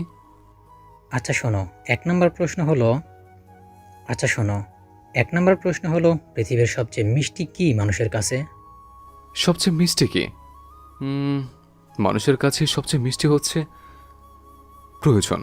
কারণ এক পাশে যদি পৃথিবীর সবচেয়ে মিষ্টি মিষ্টান্ন রাখা হয়, আরেক পাশে যদি নীল রঙা গোলাপের গাছ রাখা হয়, তবুও আমি আমার প্রয়োজনটা নিব। হে বৎস, তোমার প্রথম প্রশ্নের উত্তর সঠিক হয়েছে। দ্বিতীয় প্রশ্ন হচ্ছে পৃথিবীর সবচেয়ে বড় মিথ্যা কি? পৃথিবীর সবচেয়ে বড় মিথ্যা হলো মানুষের এমন ধারণা সে চিরদিন বেঁচে থাকবে, আর তার এই ধারণাটাই পৃথিবীর সবচেয়ে বড় মিথ্যা। তৃতীয় প্রশ্ন হচ্ছে এমন কি যা প্রত্যেক মানুষই ভোগ করবে? তৃতীয় প্রশ্নের উত্তর হচ্ছে মৃত্যু। পৃথিবীর সকল প্রাণীকে মৃত্যুর স্বাদ ভোগ করতে হবে। যাও, তোমার 3টি প্রশ্নের উত্তরই সঠিক হয়েছে। পাখি কথাটা বলার সাথে সাথেই আগুনের উপর দিয়ে সুন্দর একটা রাস্তা তৈরি হয়ে যায়। রহমান যখন রাস্তায় পা দিবে তখন পাখিটি বলে, সাবধান, সামনে অনেক বিপদ আছে। আর ফুলের বীজ হাতে নেওয়ার সাথে সাথেই তোমার 3 হাত দূরে মাটি দেখতে পাবে। মাটিতে বীজ বপন করবে। এখন তুমি যাও। রহমান খুব সাবধানে পা ফেলছে। ধীরে ধীরে ফুলের বীজ রাখা বাক্সটা দেখতে পেল। মণি মুক্তাই বাধাই করা। রহমান বক্সটা আল্লাহর নাম নিয়ে খুলতেই দেখে বক্সে 2টা ভাগ। একটাতে সাপের মহামূল্যবান মণি, আর একটাতে গুটি কয়েকটা বীজ দেখা যায়। সাপের মণি থেকে আলোকরশ্মি বের হচ্ছে। রহমান বুঝতে পারবে না সে কি করবে। সাথে সাথে অদৃশ্য আওয়াজ আসলো, তুমি কোনটা নিবে, গোলাপের বীজ না সারা পৃথিবীর বাদশাহী? তুমি যদি এই মহামূল্যবান সাপের মাথার মণি নাও তাহলে সারা পৃথিবীর বাদশাহী তোমার হবে। যে কোনো একটা নিবে। রহমান আল্লাহর নাম নিয়ে হাত বাড়ালো, আর সাপের মহামূল্যবান মণি রেখে বীজগুলো হাতে নিতেই তার সামনে মাঠের সৃষ্টি হলো। মাটিগুলিতে রহমান 3টে বীজ রাখতেই অলৌকিকভাবে ছোট্ট বীজ থেকে মুহূর্তেই বড় গাছ হয়ে গেল। 3টে গাছ থেকে 3টে ফুল হলো। ফুল 3টে হতেই সমস্ত দৃশ্যপট পাল্টে গেল। 3টে ফুল 3 রকম রঙের হলো, একটা কালো, আর একটা হলুদ, আর একটা নীল রং। রহমান নীল রঙের ফুলটা টান দিয়ে ছেঁড়ার সাথে সাথেই রাজপ্রাসাদের সামনে এসে পড়ল। রাজপ্রাসাদে থাকা সমস্ত পাথরের মূর্তি মানুষে পরিণত হলো। ম্যারিনার রূপ নেওয়া রাক্ষসী আর তার সহধর্মী চিরদিনের জন্য নিঃশেষ হয়ে যায়। রাজ্যের সবাই রহমানকে কৃতজ্ঞতা জানালো। রহমান সবার কাছ থেকে বিদায় নিয়ে নীলরঙা লকেট ফুলটা ছোঁয়াতেই মায়াবিনীর প্রাসাদে এসে পড়ল। রহমান আসতেই দরবেশ রহমানকে দেখে জড়িয়ে ধরে কান্না করে দেয়, আর বলতে লাগে, নিশ্চয়ই তোমরা দুজন সত্যবাদী। এখন আর দেরি না করে চলো, সূর্য প্রায় ডুবতে চলল। সূর্য ডোবার আগে ম্যারিনার শরীরে সমুদ্রের তলদেশের পানি ফুলে ভিজিয়ে ছিটাতে হবে। রহমান ফুল নিয়ে ম্যারিনার কাছে যেতেই একটা মেয়ে সমুদ্রের তলদেশের পানি কাছের গ্লাসে করে রহমানের হাতে দিল। রহমান ফুলটা ভিজিয়ে ম্যারিনার উপর ছিটিয়ে দিতেই ম্যারিনার চোখ খুলল। দরবেশ রহমানকে বলল, বাবা রহমান, তুমি ফুলটা পানিতে রেখে এই বইয়ে থাকা মন্ত্রটা পড়ো। রহমান ফুলটা পানিতে রেখে বইয়ে লেখা মন্ত্রটা পড়তেই ফুলটা পানির সাথে মিশে গেল। রহমান এসব দেখে খানিকটা অবাক হয়। দরবেশ রহমানের কাঁধে হাত রেখে বলল, ঘাবড়ে যেও না, তোমাদের কিচ্ছু হবে না। ম্যারিনা উঠে দাঁড়াতে ইসলামিক নিয়মে ম্যারিনা আর রহমানের বিয়ে পড়িয়ে দেওয়া হয়। বিয়ে শেষ হতেই দরবেশ ম্যারিনাকে বলল, মা, তুমি তোমার স্বামীকে গ্লাসের পানিটুকু নিজ হাতে খাইয়ে দাও। দরবেশের কথা মতো ম্যারিনা গ্লাসের পানিটুকু রহমানকে খাইয়ে দেয়। পানি খাওয়ার পরপরই রহমানের শরীরটা কেমন যেন করে ওঠে। এক অজানা অনুভূতি মনে ঢেউ খেলে যায়। এদিকে রাজবাড়ির দাসীরা সুন্দর একটা রুমে ম্যারিনাকে বসিয়ে দিয়ে আসে। রুমটা বেশ গোছানো, সারাটা রুম ফুল দিয়ে সাজানো। খাটটা হীরের মনে হচ্ছে। ম্যারিনার কাছে সবকিছু যেন কল্পনার মতো মনে হচ্ছে। মনে হচ্ছে কল্পনাও হয়তো এতটা সুন্দর হতে পারে না। জানালার কাঁচ ভেদ করে চাঁদের আলো আসছে। ম্যারিনা এত কিছুর মাঝেও অপেক্ষা করছে, আর অপেক্ষাটা হচ্ছে রহমানের জন্য। কখন রহমান আসবে সে অপেক্ষা। একটু পরেই দরজা লাগানোর শব্দে ম্যারিনার অপেক্ষার প্রহরের সমাপ্তি হলো। সে ফুলের মতো বসে আছে ভ্রমর আসার অপেক্ষায়। রহমান খাটে বসেই ঘোমটা সরিয়ে ম্যারিনার কপালে একটা চুমু এঁকে দেয়। ম্যারিনা লজ্জায় চোখ দুটি বন্ধ করে ফেলে। রহমান ম্যারিনাকে জড়িয়ে ধরতেই ম্যারিনা আরও শক্ত করে জড়িয়ে ধরে। দুজনেই হারিয়ে যায় অনুভূতির রাজ্যে। স্বর্গীয় সুখ খুঁজে পায় রহমান ম্যারিনার বুকে। দেখতে দেখতে মধুর রাতটা নির্ঘুম ভালোবাসায় কেটে যায়। দিনগুলো ভালোই কাটতেছিল। হঠাৎ মাসখানেক পর ম্যারিনা মাথা ঘুরিয়ে পড়ে যায়। দরবেশ ম্যারিনাকে দেখেই রহমানকে বলে, বাবা, খুশির খবর, তুমি বাবা হতে যাচ্ছ, তাও কন্যা সন্তানের। তবে একটা খারাপ সংবাদও আছে। এই সন্তান পৃথিবীতে আসলে নানান অঘটন ঘটবে, আর এ দেশেও থাকা যাবে না, এখান থেকে অন্যত্র চলে যেতে হবে। আর বাচ্চা যখন বড় হবে 3বার স্বপ্ন দেখবে। উত্তর দিক হতে আগুনের গোলাপ ফুলের বাগানের দিকে আসছে, তখন তোমার মেয়েকে বিয়ে দিতে হবে। আর তোমার মেয়ে হবে একটা সৌন্দর্য নিয়ে। সে পৃথিবীতে আসবে, যা চাঁদের আলোয় ন্যায় ঘরকে আলোকিত করে রাখবে। মেয়েকে সাবধানে রাখতে হবে। ও পৃথিবীতে আসার সাথে সাথেই তুমি তোমার জীবনের মূল্যবান কিছু হারাবে। কি মূল্যবান জিনিস হারাবো বলেন না দয়া করে। সময় হলেই বুঝতে পারবে। তুমি চিন্তা করো না, তোমার মেয়ের মাধ্যমেই আমরা হয়তো আমাদের মায়াবিনী শহর পুরোনায় ফেরত পাবো। আর তোমার স্ত্রীর প্রতি যত্ন নিও। আচ্ছা। দরবেশ চলে গেল। রহমান ম্যারিনার মাথায় হাত বোলাতে বোলাতে ললাটের ঠিক মাঝখানটায় একটা চুমু এঁকে দিতেই ম্যারিনা চোখ মেলে তাকালো। চোখ মেলে তাকিয়েই বলল, কি হলো? অমন করে তাকিয়ে আছো কেন? দেখছি। কি দেখছো? চাঁদ দেখে। ওহো, এখানে চাঁদ কোথায় পেলে? চাঁদ তো বাইরে দেখা যাচ্ছে। কে বলছে? বাইরে এমন একটা চাঁদ আছে, তেমনি এই ঘরে একটা চাঁদ আছে। ওহো, তাই বুঝি? ঘরে চাঁদ কোথায়? কেন? আমার আকাশের চাঁদ তো তুমি, যে আমার হৃদয়ের আকাশটা আলোকিত করে রেখেছে। এভাবে বলো না, লজ্জা করে না আমার? তাই বলছে? এত লজ্জা? হ্যাঁ, লজ্জাই তো। এই শুনছো, একটা খুশির খবর আছে। তাই বুঝি? খুশির খবরটা কি? আমাদের 4 পা থেকে 6 পা হতে যাচ্ছে।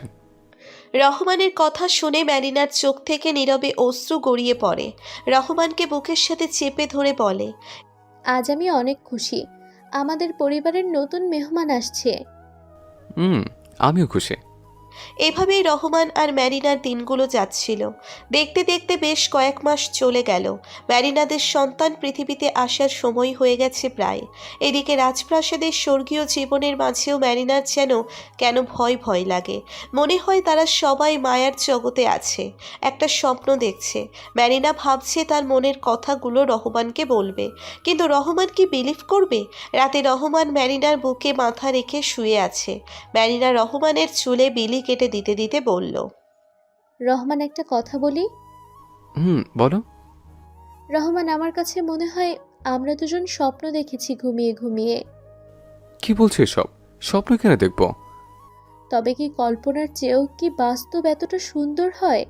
এখানের নানা ফলমূল, ফুল, প্রকৃতি, গাছপালা, নদী, সাগর সবকিছু আলাদা। এত কোমলতার মাঝেও মনে হয় নিষ্ঠুরতা বিরাজমান। এত সৌন্দর্যের মাঝেও মনে হয় কুৎসিত কিছু লুকিয়ে আছে।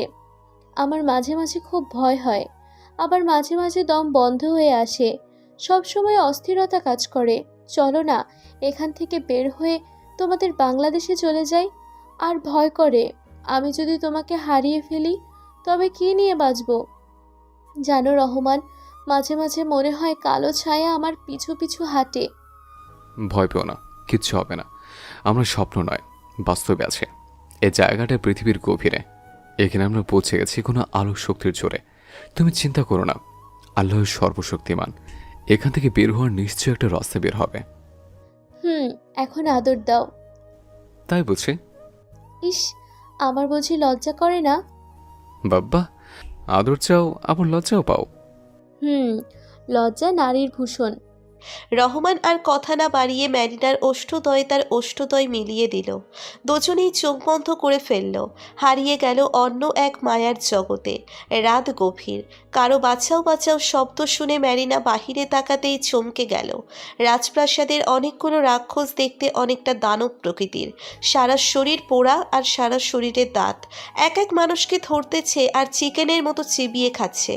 দরবেশ লোকটা পালানোর অনেক ট্রাই করছে, কিন্তু পারছে না, তারে খামচে দিয়ে ধরে ফেলল। আর সাথে সাথেই কয়েকটা রাক্ষস একদম ছিন্ন ভিন্ন করে ফেলল, মাথাটা মিষ্টির মতো খেয়ে ফেলল। ম্যারিনার গলায় শুকিয়ে আসছে, পা কাঁপছে। এই বীভৎস দৃশ্য দেখে না পারছে দৌড়ে পালাতে, না পারছে দাঁড়িয়ে থাকতে। একটা দাসী ম্যারিনাকে দেখে বলল, আপনি এখানে কেন? পালান এখান থেকে, রাক্ষসটা দেখলে আপনাকে মেরে ফেলবে। মেয়েটা কথা শেষ করার আগেই একটা রাক্ষস ম্যারিনাকে দেখে ফেলে। ম্যারিনাকে দেখেই দৌড়ে ম্যারিনার দিকে আসতে লাগে।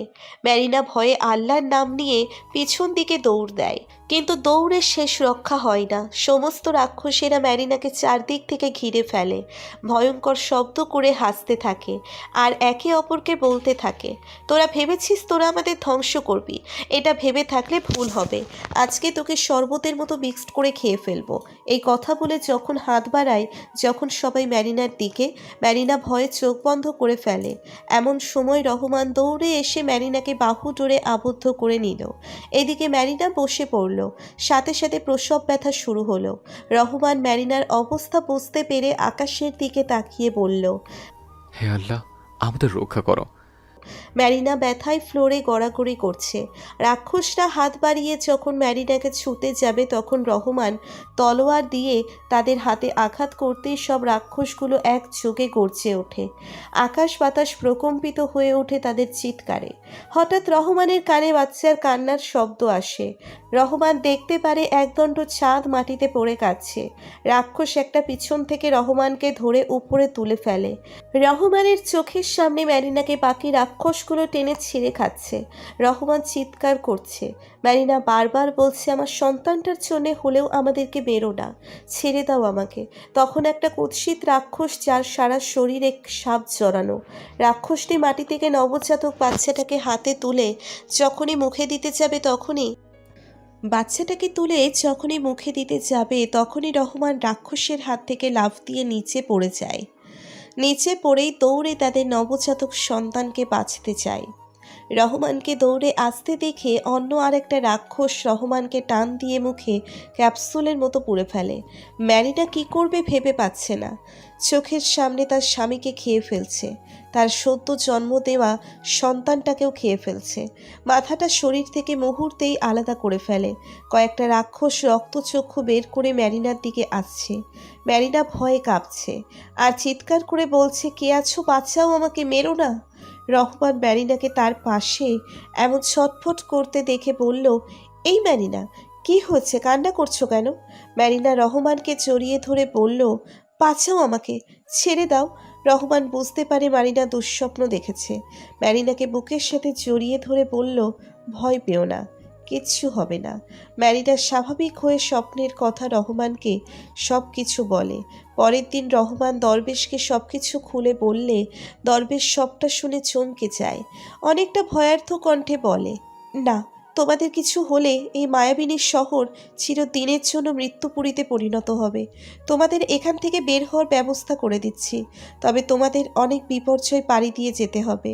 কয়েক মাসের রাস্তা, কাঁটাযুক্ত রাস্তা, নগ্ন পায়ে পার হওয়া এ থেকে সহজ। ম্যারিনা রহমানের হাতটা শক্ত করে চেপে ধরল। দরবেশ একটা মেয়েকে ইশারা করতেই মেয়েটা ঘর থেকে দুটি লকেট এনে দরবেশের কাছে এনে দিল। দরবেশ একটা লকেট রহমানের গলায় পরিয়ে দিয়ে বলল, এই লকেটটা তুমি তোমার স্ত্রীর গলায় পরিয়ে দাও। রহমান ম্যারিনার গলায় পরিয়ে দেওয়ার সাথে সাথে ম্যারিনার চেহারাটা কেমন নীল বর্ণ ধারণ করলো।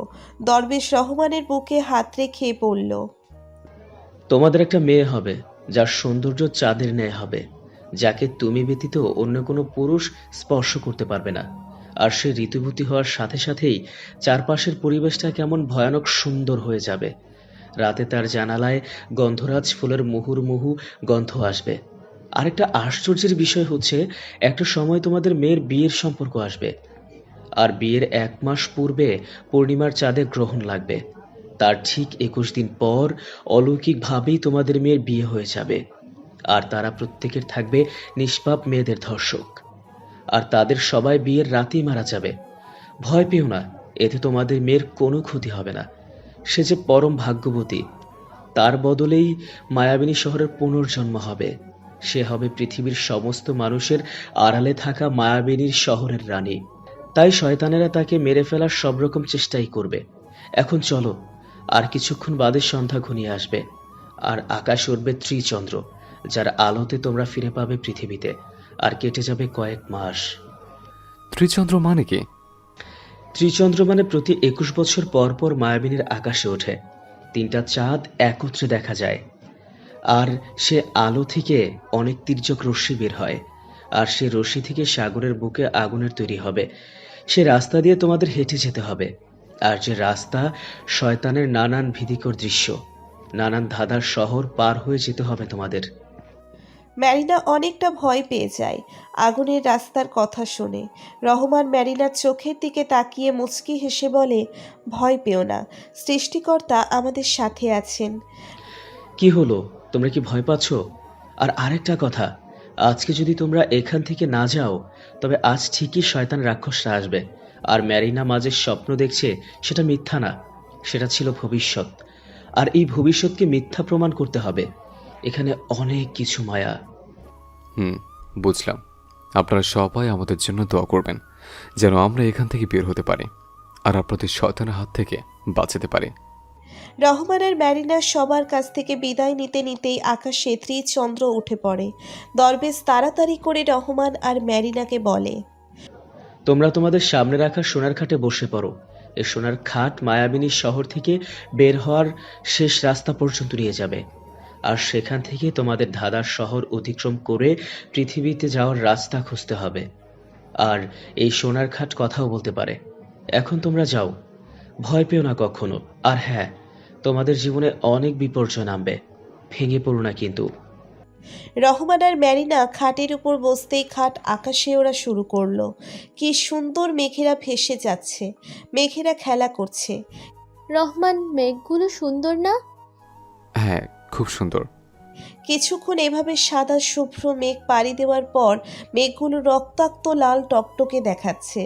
রহমান সোনার খাটকে জিজ্ঞেস করলো, এই খাট, এখানের মেঘগুলো এমন কেন? সোনার খাট উত্তর দিলেও এটা রক্তাক্ত নগরীর আকাশে পরিণত হয়েছে রাক্ষসদের জন্য, যার নিচে বয়ে যাচ্ছে রক্তাক্ত সাগর। একটা সময় হয়তো সুন্দর মায়াবিনী শহরের পুরোটাই রক্তে ভেসে যাবে। কথাগুলো বলতে বলতে সোনার খাট মাটিতে নেমে আসলো আর কাঁপতে কাঁপতে বলল, এর চেয়ে আর এক চুলও বেশি আমি যেতে পারবো না। যদি আমি যাই তাহলে আমার সমস্ত শরীর পুড়ে ছাই হয়ে যাবে। রহমান আর ম্যারিনা শুক্রিয়া জানিয়ে খাট থেকে নামতেই খাটটা হাওয়ায় মিলিয়ে গেল। মিলিয়ে যাওয়ার সাথে সাথেই ত্রিচন্দ্রের আলোর সামনে এসে পড়ল। আর 3টে রাস্তা বের হলো। একটা রাস্তা ফুলে ফুলে সাজানো, আর একটা রাস্তা দাউ দাউ করে আগুন জ্বলতে লাগলো। আগুনের উত্তপ্ত লাভা পানির মতো নিচে গড়িয়ে যাচ্ছে। অন্য একটা রাস্তার ফুটফুটে বাচ্চারা খেলছে। রহমান ম্যারিনাকে নিয়ে আগুনের রাস্তার দিকে রওনা দিলে এমন সময় ম্যারিনা বলল, এই আগুনের ওপর দিয়ে কিভাবে যাব? মুহূর্তে আমাদের শরীরের অস্তিত্ব বিলীন হয়ে যাবে। চলো না, এই ফুলের রাস্তা দিয়ে যাই। না, চলো। দরবেশ কি বলেছে মনে আছে? ম্যারিনা আর রহমান যখন ওই রাস্তায় পার হবে তখন বাচ্চাগুলো দৌড়ে এসে বলল, আপনারা কি মরতে যাচ্ছেন জাহান্নামে? নিশ্চয়ই আপনাদের সেই রাক্ষস দরবেশ পাঠিয়েছে। তোমরা কিভাবে জানো? জানি, কারণ সে হচ্ছে শয়তানের সর্দার। আপনারা জাহান্নামের রাস্তায় যাবেন না। দেখেন, শয়তানের জিব্বা রাস্তায় কেমন করে উৎপত্তি আছে। রহমান, মনে হয় এই দরবেশটা আমাদেরকে মারার জন্য এখানে পাঠিয়েছে। আমার প্রথমেই সন্দেহ হয়েছিল। এই মাসুম বাচ্চাগুলোর কথায় আমার কাছে সত্যি মনে হচ্ছে। রহমান কি করবে বুঝতে পারছে না। সে কিছু একটা ভেবে সেই আগুনের রাস্তায় প্রবেশ করতেই মুহূর্তেই তাদের সারা শরীরে এক অদ্ভুত অনুভূতি অনুভূত হলো।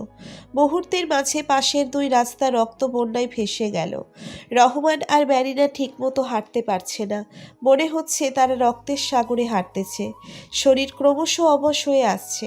হাঁটতে হাঁটতে একটা সময় রাস্তা শেষ হয়ে যায়।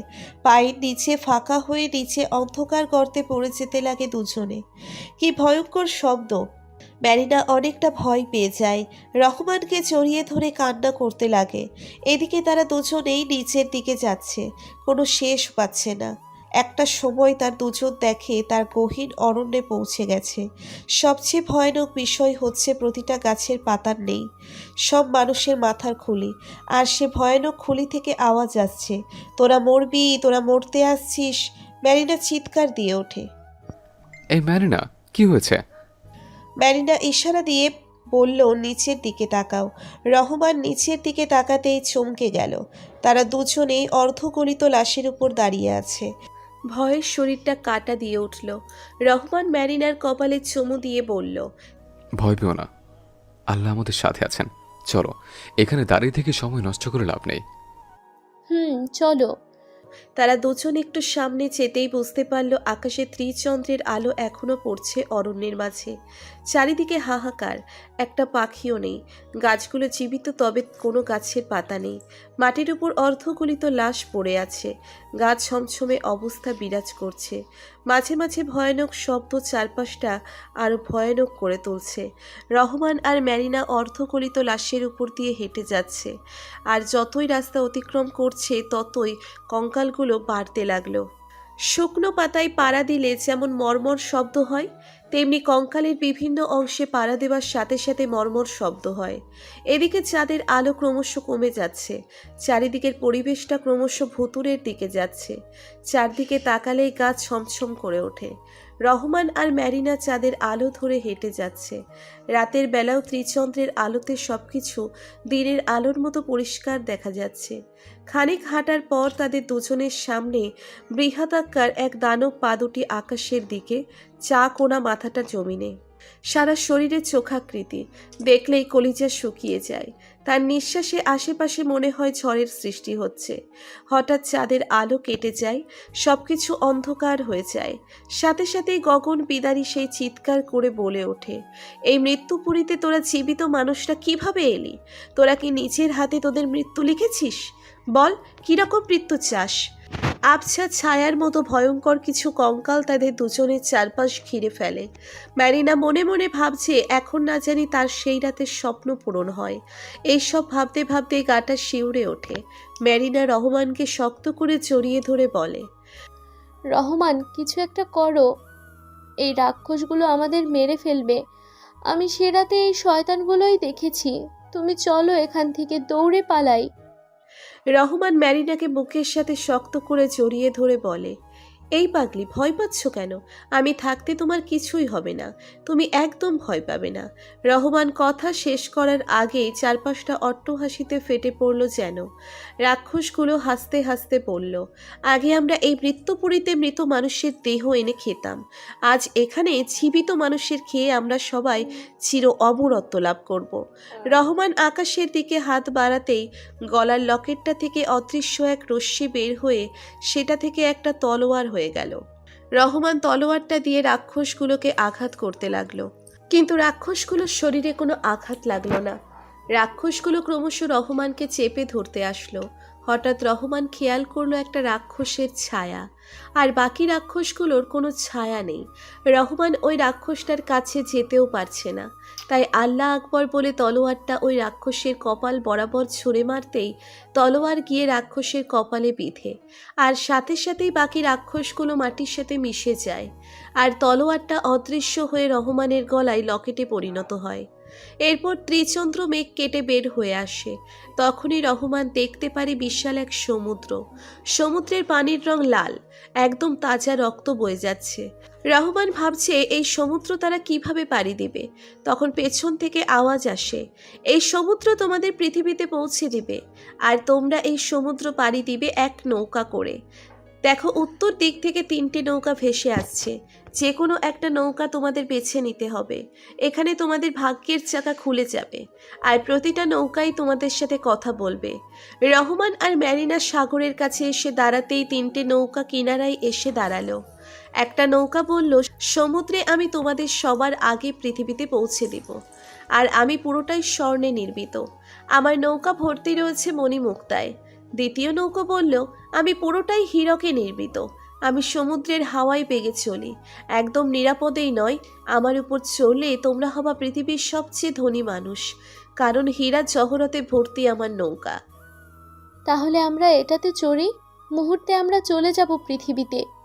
ম্যারিনা চুপ করো তো। ম্যারিনা চুপ করতেই পরের নৌকাটা বলল, আমার উপর চড়লে তোমাদের সমুদ্রে চরম যুদ্ধ করে পৃথিবীতে যেতে হবে। তোমরা যা পাবে পুরোটাই তোমাদের পরিশ্রমের উপর ভিত্তি করে। রহমান কিছু না বলেই ম্যারিনাকে নিয়ে কাঠের নৌকায় উঠল। রক্তাক্ত সমুদ্রের ঢেউয়ের তালে নৌকা চলছে। হঠাৎ ম্যারিনার প্রসব ব্যথা উঠল। রহমান কি করবে কিছু বুঝতে পারছে না। ম্যারিনার হাতটা শক্ত করে ধরে আছে। ম্যারিনা ব্যথায় কুকড়াচ্ছে।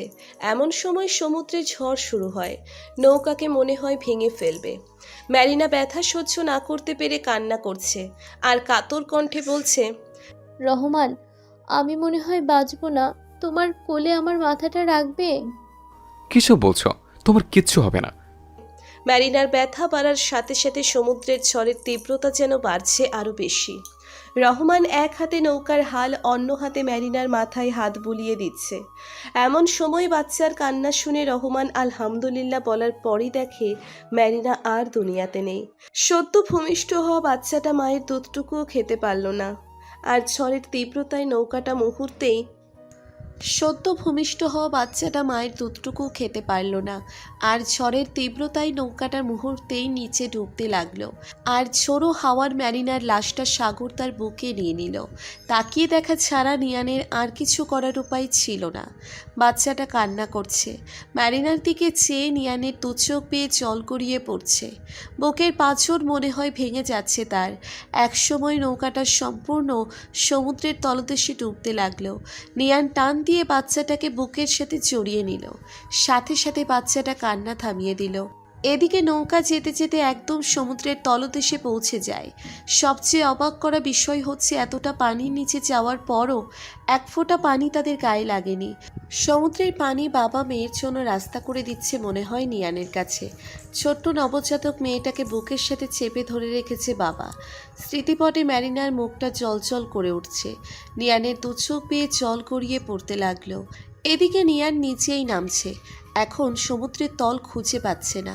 হঠাৎ সে সমুদ্রের নিচে একটা রাজপ্রাসাদ দেখতে পেল, আর তারা রাজপ্রাসাদের সামনে এসে পড়ল, কিন্তু একটু ব্যথাও পেল না। সমুদ্রের তলদেশে মণিমুক্তা ছড়িয়ে ছিটিয়ে আছে। সবচেয়ে অবাক কথা, সমুদ্রের পানি নেই এখানে। নিয়ান বাড়ির দিকে তাকাতেই চমকে গেল। বাড়ির সামনে ম্যারিনার আর নিয়ানের ছবি, দেয়ালে পোড়া মাটির আলপনায় আঁকানো। আস্তে আস্তে সামনে যেতেই রাজপ্রাসাদের দরজা খুলে গেল। দরজা খুলতেই সেখান থেকে সুন্দর রমণীরা বের হলো, ফুলে ফুলে সজ্জিত বরণ ডালা নিয়ে। নিয়ানের উপরে ফুল ছিটাচ্ছে আর বলতেছে, আমাদের রাজ্যের রাজা ফিরেছে। রাজকুমারী দেখে যান, আমাদের রাজা ফিরে এসেছে। নিয়ান সামনে তাকাতেই একটা মেয়ে দেখতে পেল। রাজকীয় শাড়ি পরেছে, মুখটা ঢাকা। খুব চেনা চেনা লাগছে। মেয়েটা মুখের উপর থেকে পর্দাটা সরাতেই নিয়ান চমকে গেল। ম্যারিনা বলতে গিয়ে গলাটা ধরে এলো।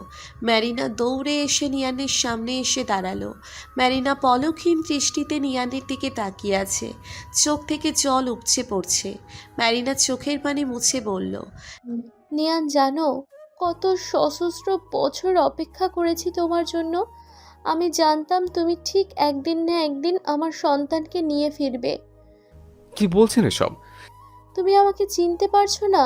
আমি তোমার ম্যারিনা, তোমার কোলে আমার সন্তান, আমাদের রাজকন্যা। আমি তোমাকে হারিয়ে ফেলেছিলাম অতীতে, বাবার অভিশাপে। তাহলে এতদিন আমাদের সাথে কে ছিল? এটা আমার আত্মা ছিল, কিন্তু আমি তোমার সামনে সশরীরে। নিয়ানের সাথে কি হচ্ছে সে কিছু বুঝতে পারছে না। যে ম্যারিনা তার সন্তানকে জন্ম দিতে সাগরে মারা গেল, সে ম্যারিনাই এখানে কেন সে কিছু বুঝতে পারছে না। তাহলে কি সে ও তার মেয়ে অতীতে চলে আসছে? নিয়ান বুঝতে পারল তার সাথে খারাপ কিছু চলছে। রাতে নিয়ান তার মেয়েকে নিয়ে শুয়ে আছে। এমন সময় ম্যারিনা একটা শরবতের গ্লাস এনে বলল, এটা তুমি খেয়ে নাও, আমি একটু পর আসছি। না খেলে হয় না? খেতে হবে, এটা আমাদের রাজপ্রাসাদের নিয়ম, আর এটা পৃথিবীর সবচেয়ে সুমিষ্ট পানীয়। এটা পান করলে তুমি কোনোদিন বৃদ্ধ হবে না। আচ্ছা, আমি তোমাকে খাইয়ে দিচ্ছি। ম্যারিনা যখন শরবতের গ্লাস নিয়ানের মুখে তুলে দিবে, এমন সময় নিয়ান বলল, ম্যারিনা, পাশের রুমে আমাদের মেয়ের গলার লকেটটা রাখা, তুমি একটু এনে দিবে? আমি খেয়ে নিচ্ছি। ম্যারিনা চলে যেতেই নিয়ান শরবতটা ফেলে দিল। কিছুক্ষণ পর ম্যারিনা নিয়ানের কাছে এসে বলল, নিয়ান, লকেট তো পেলাম না। আচ্ছা, দিনে খুঁজলেই হবে। আর তোমার শরবত সত্যি অনেক ভালো ছিল। আচ্ছা, তুমি তাহলে শুয়ে পড়ো, আমি একটু পর আসছি। ম্যারিনা চলে গেল। নিয়ান শুয়ে শুয়ে ম্যারিনার কথা ভাবতে লাগলো। এক সময় তার দু চোখ লেগে যায়। হঠাৎ খেয়াল করে রাক্ষসীর মতো একটা অবয়ব ছায়া তাদের রুমে। নিয়ান চোখ খুলতেই দেখে ম্যারিনার দু চোখ দিয়ে রক্ত ঝরছে, আর মুখের দুদিক দিয়ে রাক্ষসের মতো দাঁত বের হয়েছে। রাক্ষসটা যখন ছোট্ট বাচ্চাটাকে ধরতে যাবে ঠিক তখনই নিয়ান চিৎকার দিয়ে বলে ওঠে, খবরদার, আমার মেয়েকে স্পর্শ করে নিজের মরণ ডেকে এনো না। তুই না বিষ পান করেছিস, এখনো মরিসনি। তোর মৃত্যু আমার হাতে। তুই কি ভেবেছিস আমাদের ধ্বংস করবি? মুহূর্তেই একটা রাক্ষস থেকে 7টা রাক্ষস হয়ে গেল। নিয়ানের অনেকটা ভয় করতে লাগলো। রাক্ষসরা যখন ছোট্ট বাচ্চাটার শরীর স্পর্শ করে তখনই তাদের গায়ে আগুন লেগে যায়। তারা ভয় পেয়ে সেখান থেকে পালিয়ে যায়। তারা চলে যাওয়ার সাথে সাথেই নিয়ান তার মেয়েকে বুকের সাথে জড়িয়ে নিয়ে কপালে চুমু দিয়ে বলে, আজ থেকে তোর নাম অধরা। নিয়ান অধরাকে কোলে নিয়ে আশেপাশে তাকাতেই দেখে একটা নীল রঙের দরজা। দরজাটা হাত দিয়ে ধাক্কা দিতেই সাগরের পানি তাদের নিচ থেকে উপরে তুলে ফেলে এবং বড়সড় এক ধাক্কায় কিনারায় এনে ঠেকায়। নিয়ান আশেপাশে তাকাতেই দেখে অনেক মানুষ। জায়গাটা তার কাছে পরিচিত মনে হচ্ছে। একটা ছেলেকে ডাক দিয়ে বলল, এটা কোন জায়গা? ছেলেটা মুচকি হেসে বলল, সেন্ট মার্টিন। নিয়ানের আর বুঝতে বাকি রইল না সে বাংলাদেশে এসে গেছে। বিকালে সে সেন্ট মার্টিন থেকে তার গ্রামের বাড়িতে ব্যাক করে। তারপর ব্যবসা বাণিজ্য যেটাতেই হাত দিয়েছে সেটা থেকে অভাবনীয় সাফল্য হয়। চলুন বর্তমানে ফিরি। অথরা তার বাবার মুখে এসব কথা শুনে বাকরুদ্ধ হয়ে যায়। মারে, তুই পারিস সে মায়াবিনীর শহরটাকে বাঁচাতে? বাবা, আমি কিভাবে সেখানে যাব? মারে, শুনেছি সুইজারল্যান্ডের পুরাতন শহর বার্নের কাছে একটা পুরাতন রাজবাড়ি আছে, আর সেই রাজবাড়ির পেছনে একটা গুহা আছে। সেখানে গেলে তো তোর আধ্যাত্মিক ক্ষমতার মায়াবিনীর শহরে পৌঁছে যাবে। বাবা, তাহলে চলো। নিয়ান অধরাকে নিয়ে সেই গুহায় যেতেই গুহা থেকে আগুন বের হতে লাগলো। আগুন দেখেও অধরা এগিয়ে যাচ্ছে গুহার দিকে। নিয়ান অধরাকে না করছে, তবুও অধরা আগুনের দিকে যাচ্ছে। এক পর্যায়ে অধরা আগুনের গুহায় ঢুকে পড়ে, আর সাথে সাথে সমস্ত শরীর আগুনের লেলিহান শেখার মাঝে অদৃশ্য হয়ে গেল। অধরার পরপর নিয়ানও আগুনের গুহায় ঢুকে পড়ে, সাথে সাথে সে নিজেও অদৃশ্য হয়ে যায়। অধরা মায়াবিনীর শহরে পৌঁছানোর সাথে সাথেই শহরটা কাঁপতে থাকে। অধরা ভয় পেয়ে যায়। পেছনে তাকাতেই তার বাবাকে দেখে বেশ খানিকটা অবাক হয়ে প্রশ্ন ছুড়ে দেয়, বাবা, তুমি এখানে? মারে, তুই ছাড়া আমার আর কে আছে? তোকে এই বিপদে কিভাবে একা ছেড়ে দিব? আর তোকে মানা করা সত্ত্বেও তুই কেন আগুনের গুহায় ঢুকলে? কি বলছো বাবা? সেটা তো আগুনের গুহা ছিল না, সেটা একটা ফুলের বাগান ছিল। আর তুমি নিষেধ করনি তো? তুমি তো পেছন থেকে বললে এই গুহা দিয়ে মায়াবিনীর শহরে আসতে পারবো। নিয়ান সাহেব অধরার কথা শুনে একেবারে চুপ হয়ে গেল। সে জানে আর বেশি কিছু বলা সমীচীন হবে না। অধরা ঠিকমতো দাঁড়িয়ে থাকতে পারছে না। পায়ের নিচের মাটি, আকাশ বা সব কিছুই যেন কাঁপছে। সে আস্তে আস্তে মাটির নিচে ঢুকে যাচ্ছে। অধরাকে মাটির নিচে ঢুকে যাওয়া দেখে তার বাবা যখন তাকে বাঁচাতে তার কাছে যাবে তখনই বুঝতে পারল এক অদৃশ্য দেওয়াল অধরাকে চারিদিক থেকে ঘিরে রাখছে। সেদিকে আগানো যায় না। এদিকে অধরা ক্রমশ মাটির নিচে চলে যাচ্ছে। সে চিৎকার দিয়ে তার বাবাকে ডাকছে আর বলছে, বাবা আমাকে এখান থেকে তোলো, আমার খুব কষ্ট হচ্ছে। কিন্তু অধরার কথা নিয়ান সাহেবের কর্ণপাত হচ্ছে না। একসময় অধরা বুঝতে পারে সে মাটির নিচে এক সুড়ঙ্গে ঢুকে পড়ছে, আর সেই সুড়ঙ্গ দিয়ে সে এক দিঘির ভিতরে গিয়ে পড়ে। দিঘিতে পড়ার সাথে সাথে সে দেখতে পেল তার চারপাশে কালো কুচকুচে অনেকগুলো সাপ। ভয়ে তার শরীর শিউরে উঠল। একটু একটু সাঁতার পারে সে, তাই সাঁতার দিয়ে দিঘির পাড়ে ওঠার আগেই তার শরীর নিস্তেজ হয়ে আসলো। দমবন্ধ হয়ে আসছে, চোখ দুটো বন্ধ হয়ে আসছে অধরার। তারপর অধরার আর কিছু মনে নেই।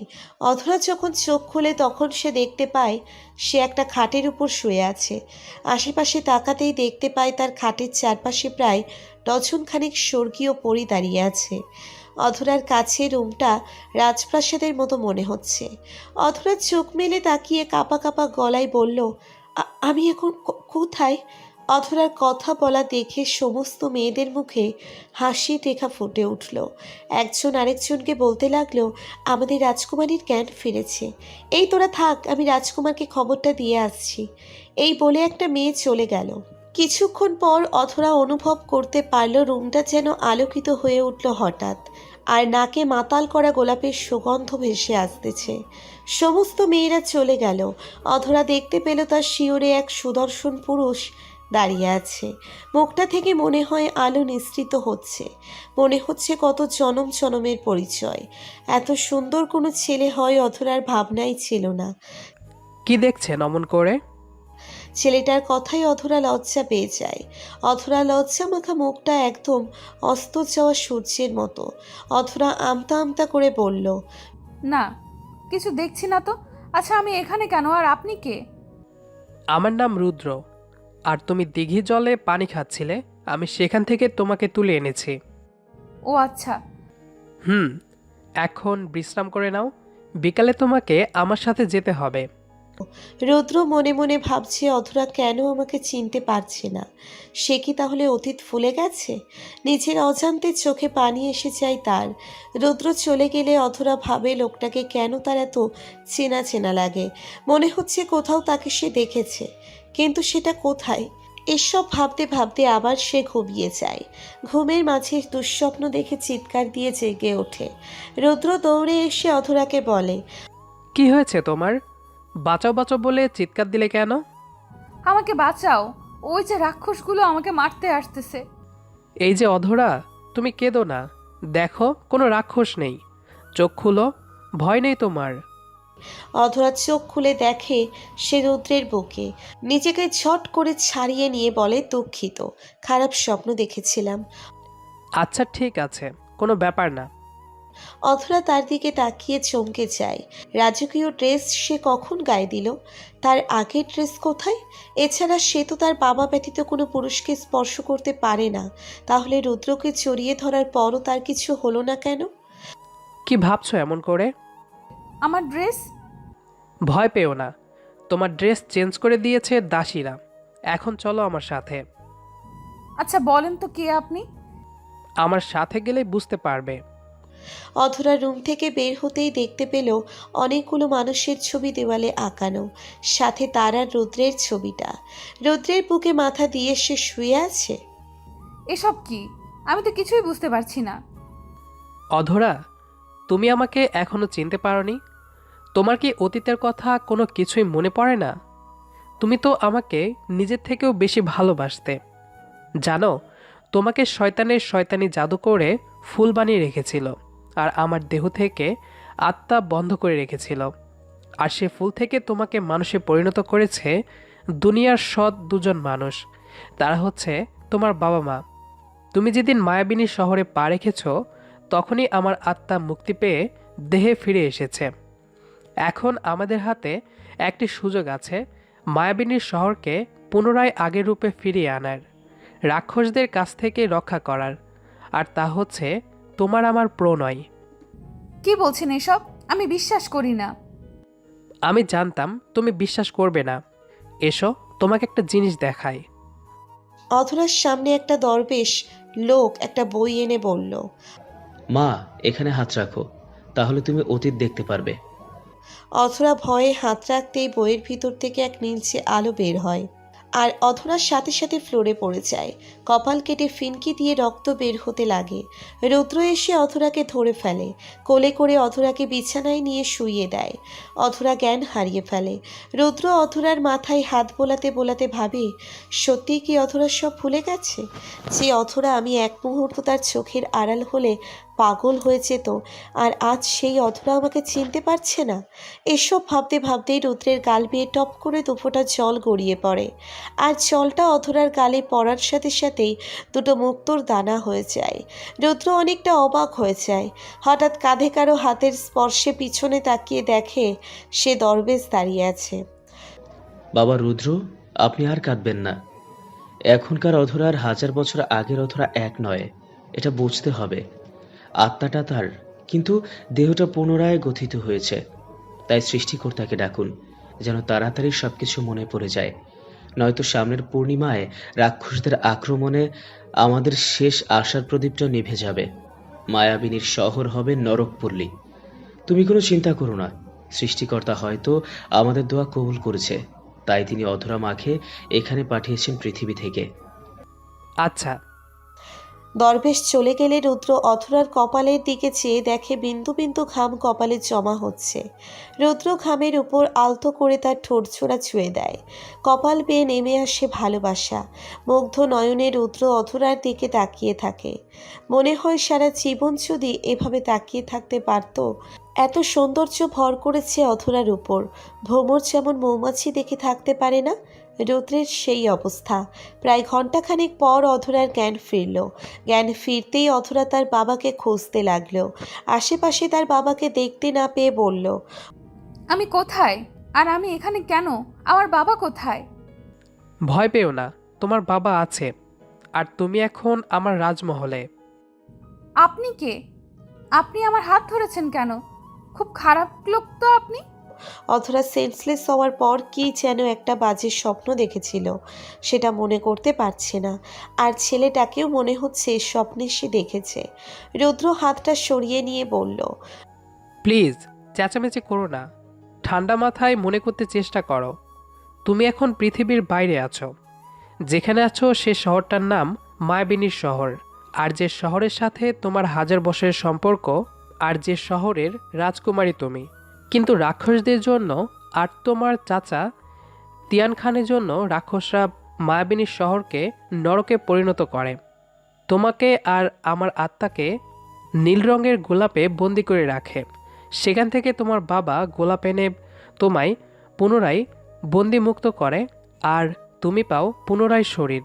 তুমি পৃথিবী থেকে মায়াবিনীর শহরে পৌঁছা মাত্র নীলরাঙা গোলাপটির মাঝখান থেকে আমি পুনরায় আত্মা ফিরে পাই। চুপ করবেন? কি বলছেন এসব? রূপকথার গল্প আমি শুনতে চাই না। এছাড়া আপনাকে দেখে সুবিধার মনে হচ্ছে না। আমার বাবা কোথায়? বাবাকে এনে দেন। আর আপনি খবরদার আমার সামনে আসবেন না। রুদ্র কি বলবে ভেবে পাচ্ছে না। সে বুঝতে পারছে অধরার উপর শয়তানের ছায়া প্রবেশ করতে চাচ্ছে, সেজন্য অধরা এখানে আসছে সেটাও ভুলে গেছে।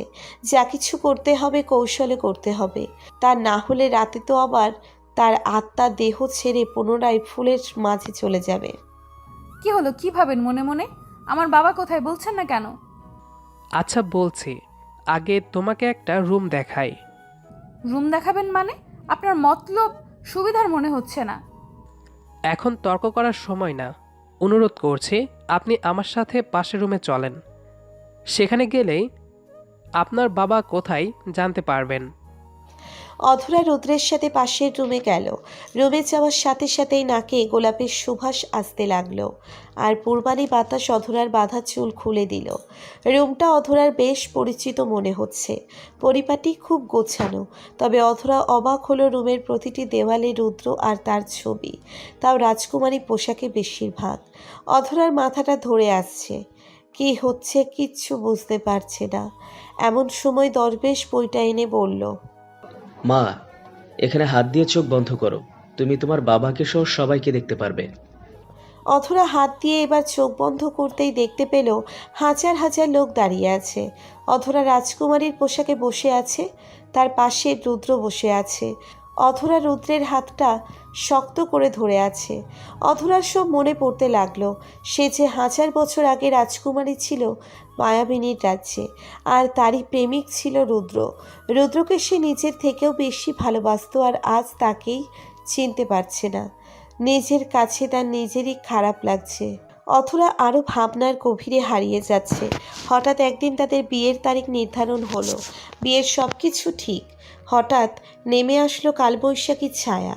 তার চাচা রাক্ষসদের সাথে মিলে কালো জাদু আর রাজদরবারের সুরক্ষা কবচ পুড়িয়ে ফেলে। তারপর জাদুর মাধ্যমে রুদ্রের দেহ থেকে আত্মাটা বের করে নেয়। রুদ্রের সুন্দর দেহটা মুহূর্তেই লাল হয়ে যায়। আকাশ কোনো কালো মেঘে ছেয়ে যায়। রাজদরবারের সবাই ভয়ে কাঁপছে। কি হচ্ছে কেউ কিছু বুঝতে পারছে না।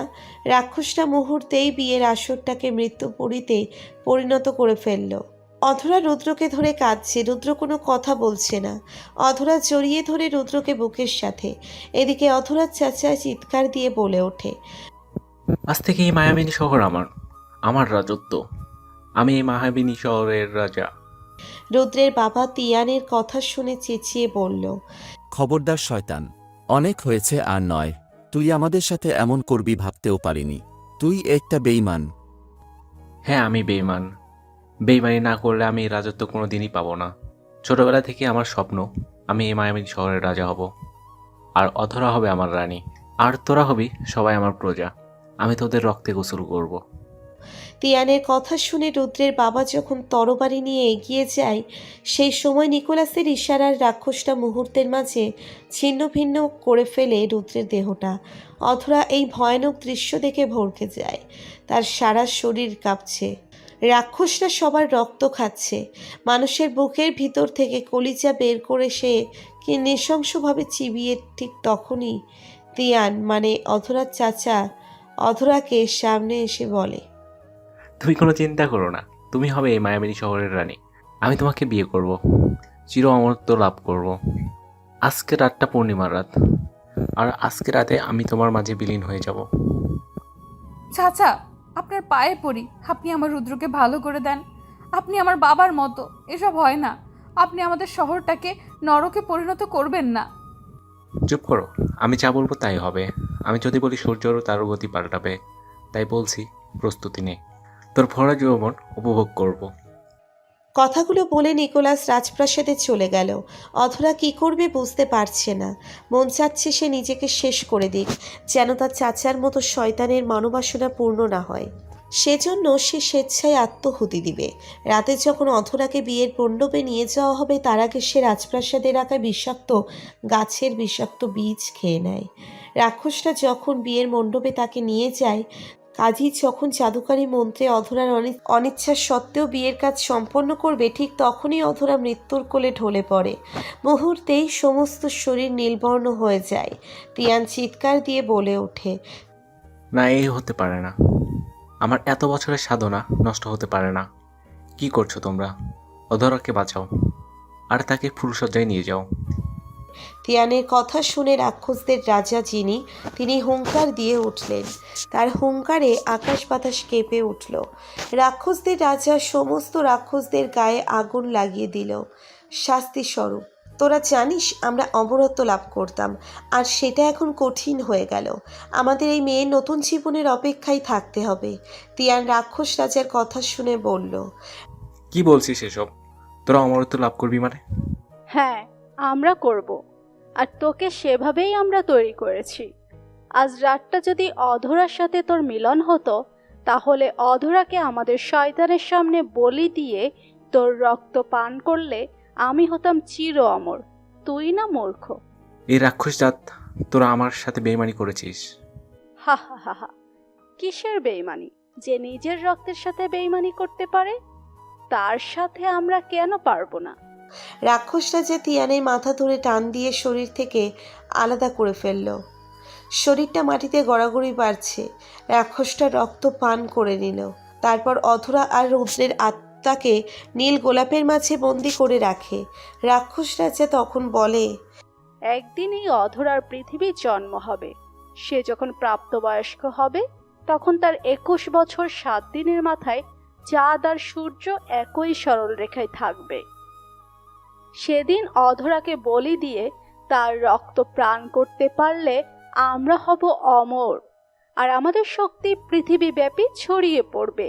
তবে খবরদার, অধরা আর রুদ্রের যদি শারীরিক মিলন হয়ে যায়, তাহলে মায়াবিনীর শহরের ধ্বংসপ্রাপ্ত সেই রক্ষা কবচ পুনরায় সৃষ্টি হবে, আর সমুদ্রের তলদেশে আয়নাতে থাকা আমাদের জীবন রহস্যের মুখোশ উন্মোচিত হবে।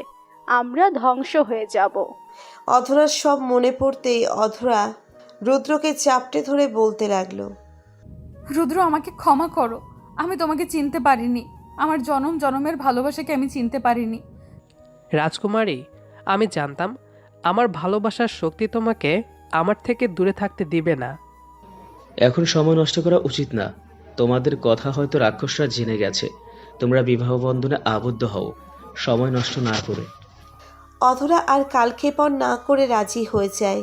রুদ্র আর অধরার বিয়ের সন্ধ্যার আগে আগেই সম্পূর্ণ হয়। সূর্য পাটে বসেছে, এমন সময় পশ্চিমে এক লাল রক্তের মতো রেখা সমুদ্রের পৃষ্ঠে চলে যায়। আকাশে সূর্যের সরল রেখা বারবার নীলাভ বর্ণের সেই চাঁদ ওঠে। রাক্ষসদের ঘুম ভেঙে যায়, পূর্ণ শক্তি ফিরে পায় তারা।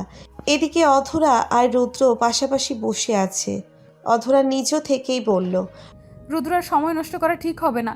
যে কোনো সময় রাক্ষসরা হামলা করতে পারে। এক্ষুনি আমাদের মিলিত হওয়া উচিত। রুদ্রের মাঝে রাক্ষসদের ছায়া প্রবেশ করার আগেই অধরা রুদ্রকে জড়িয়ে ধরল।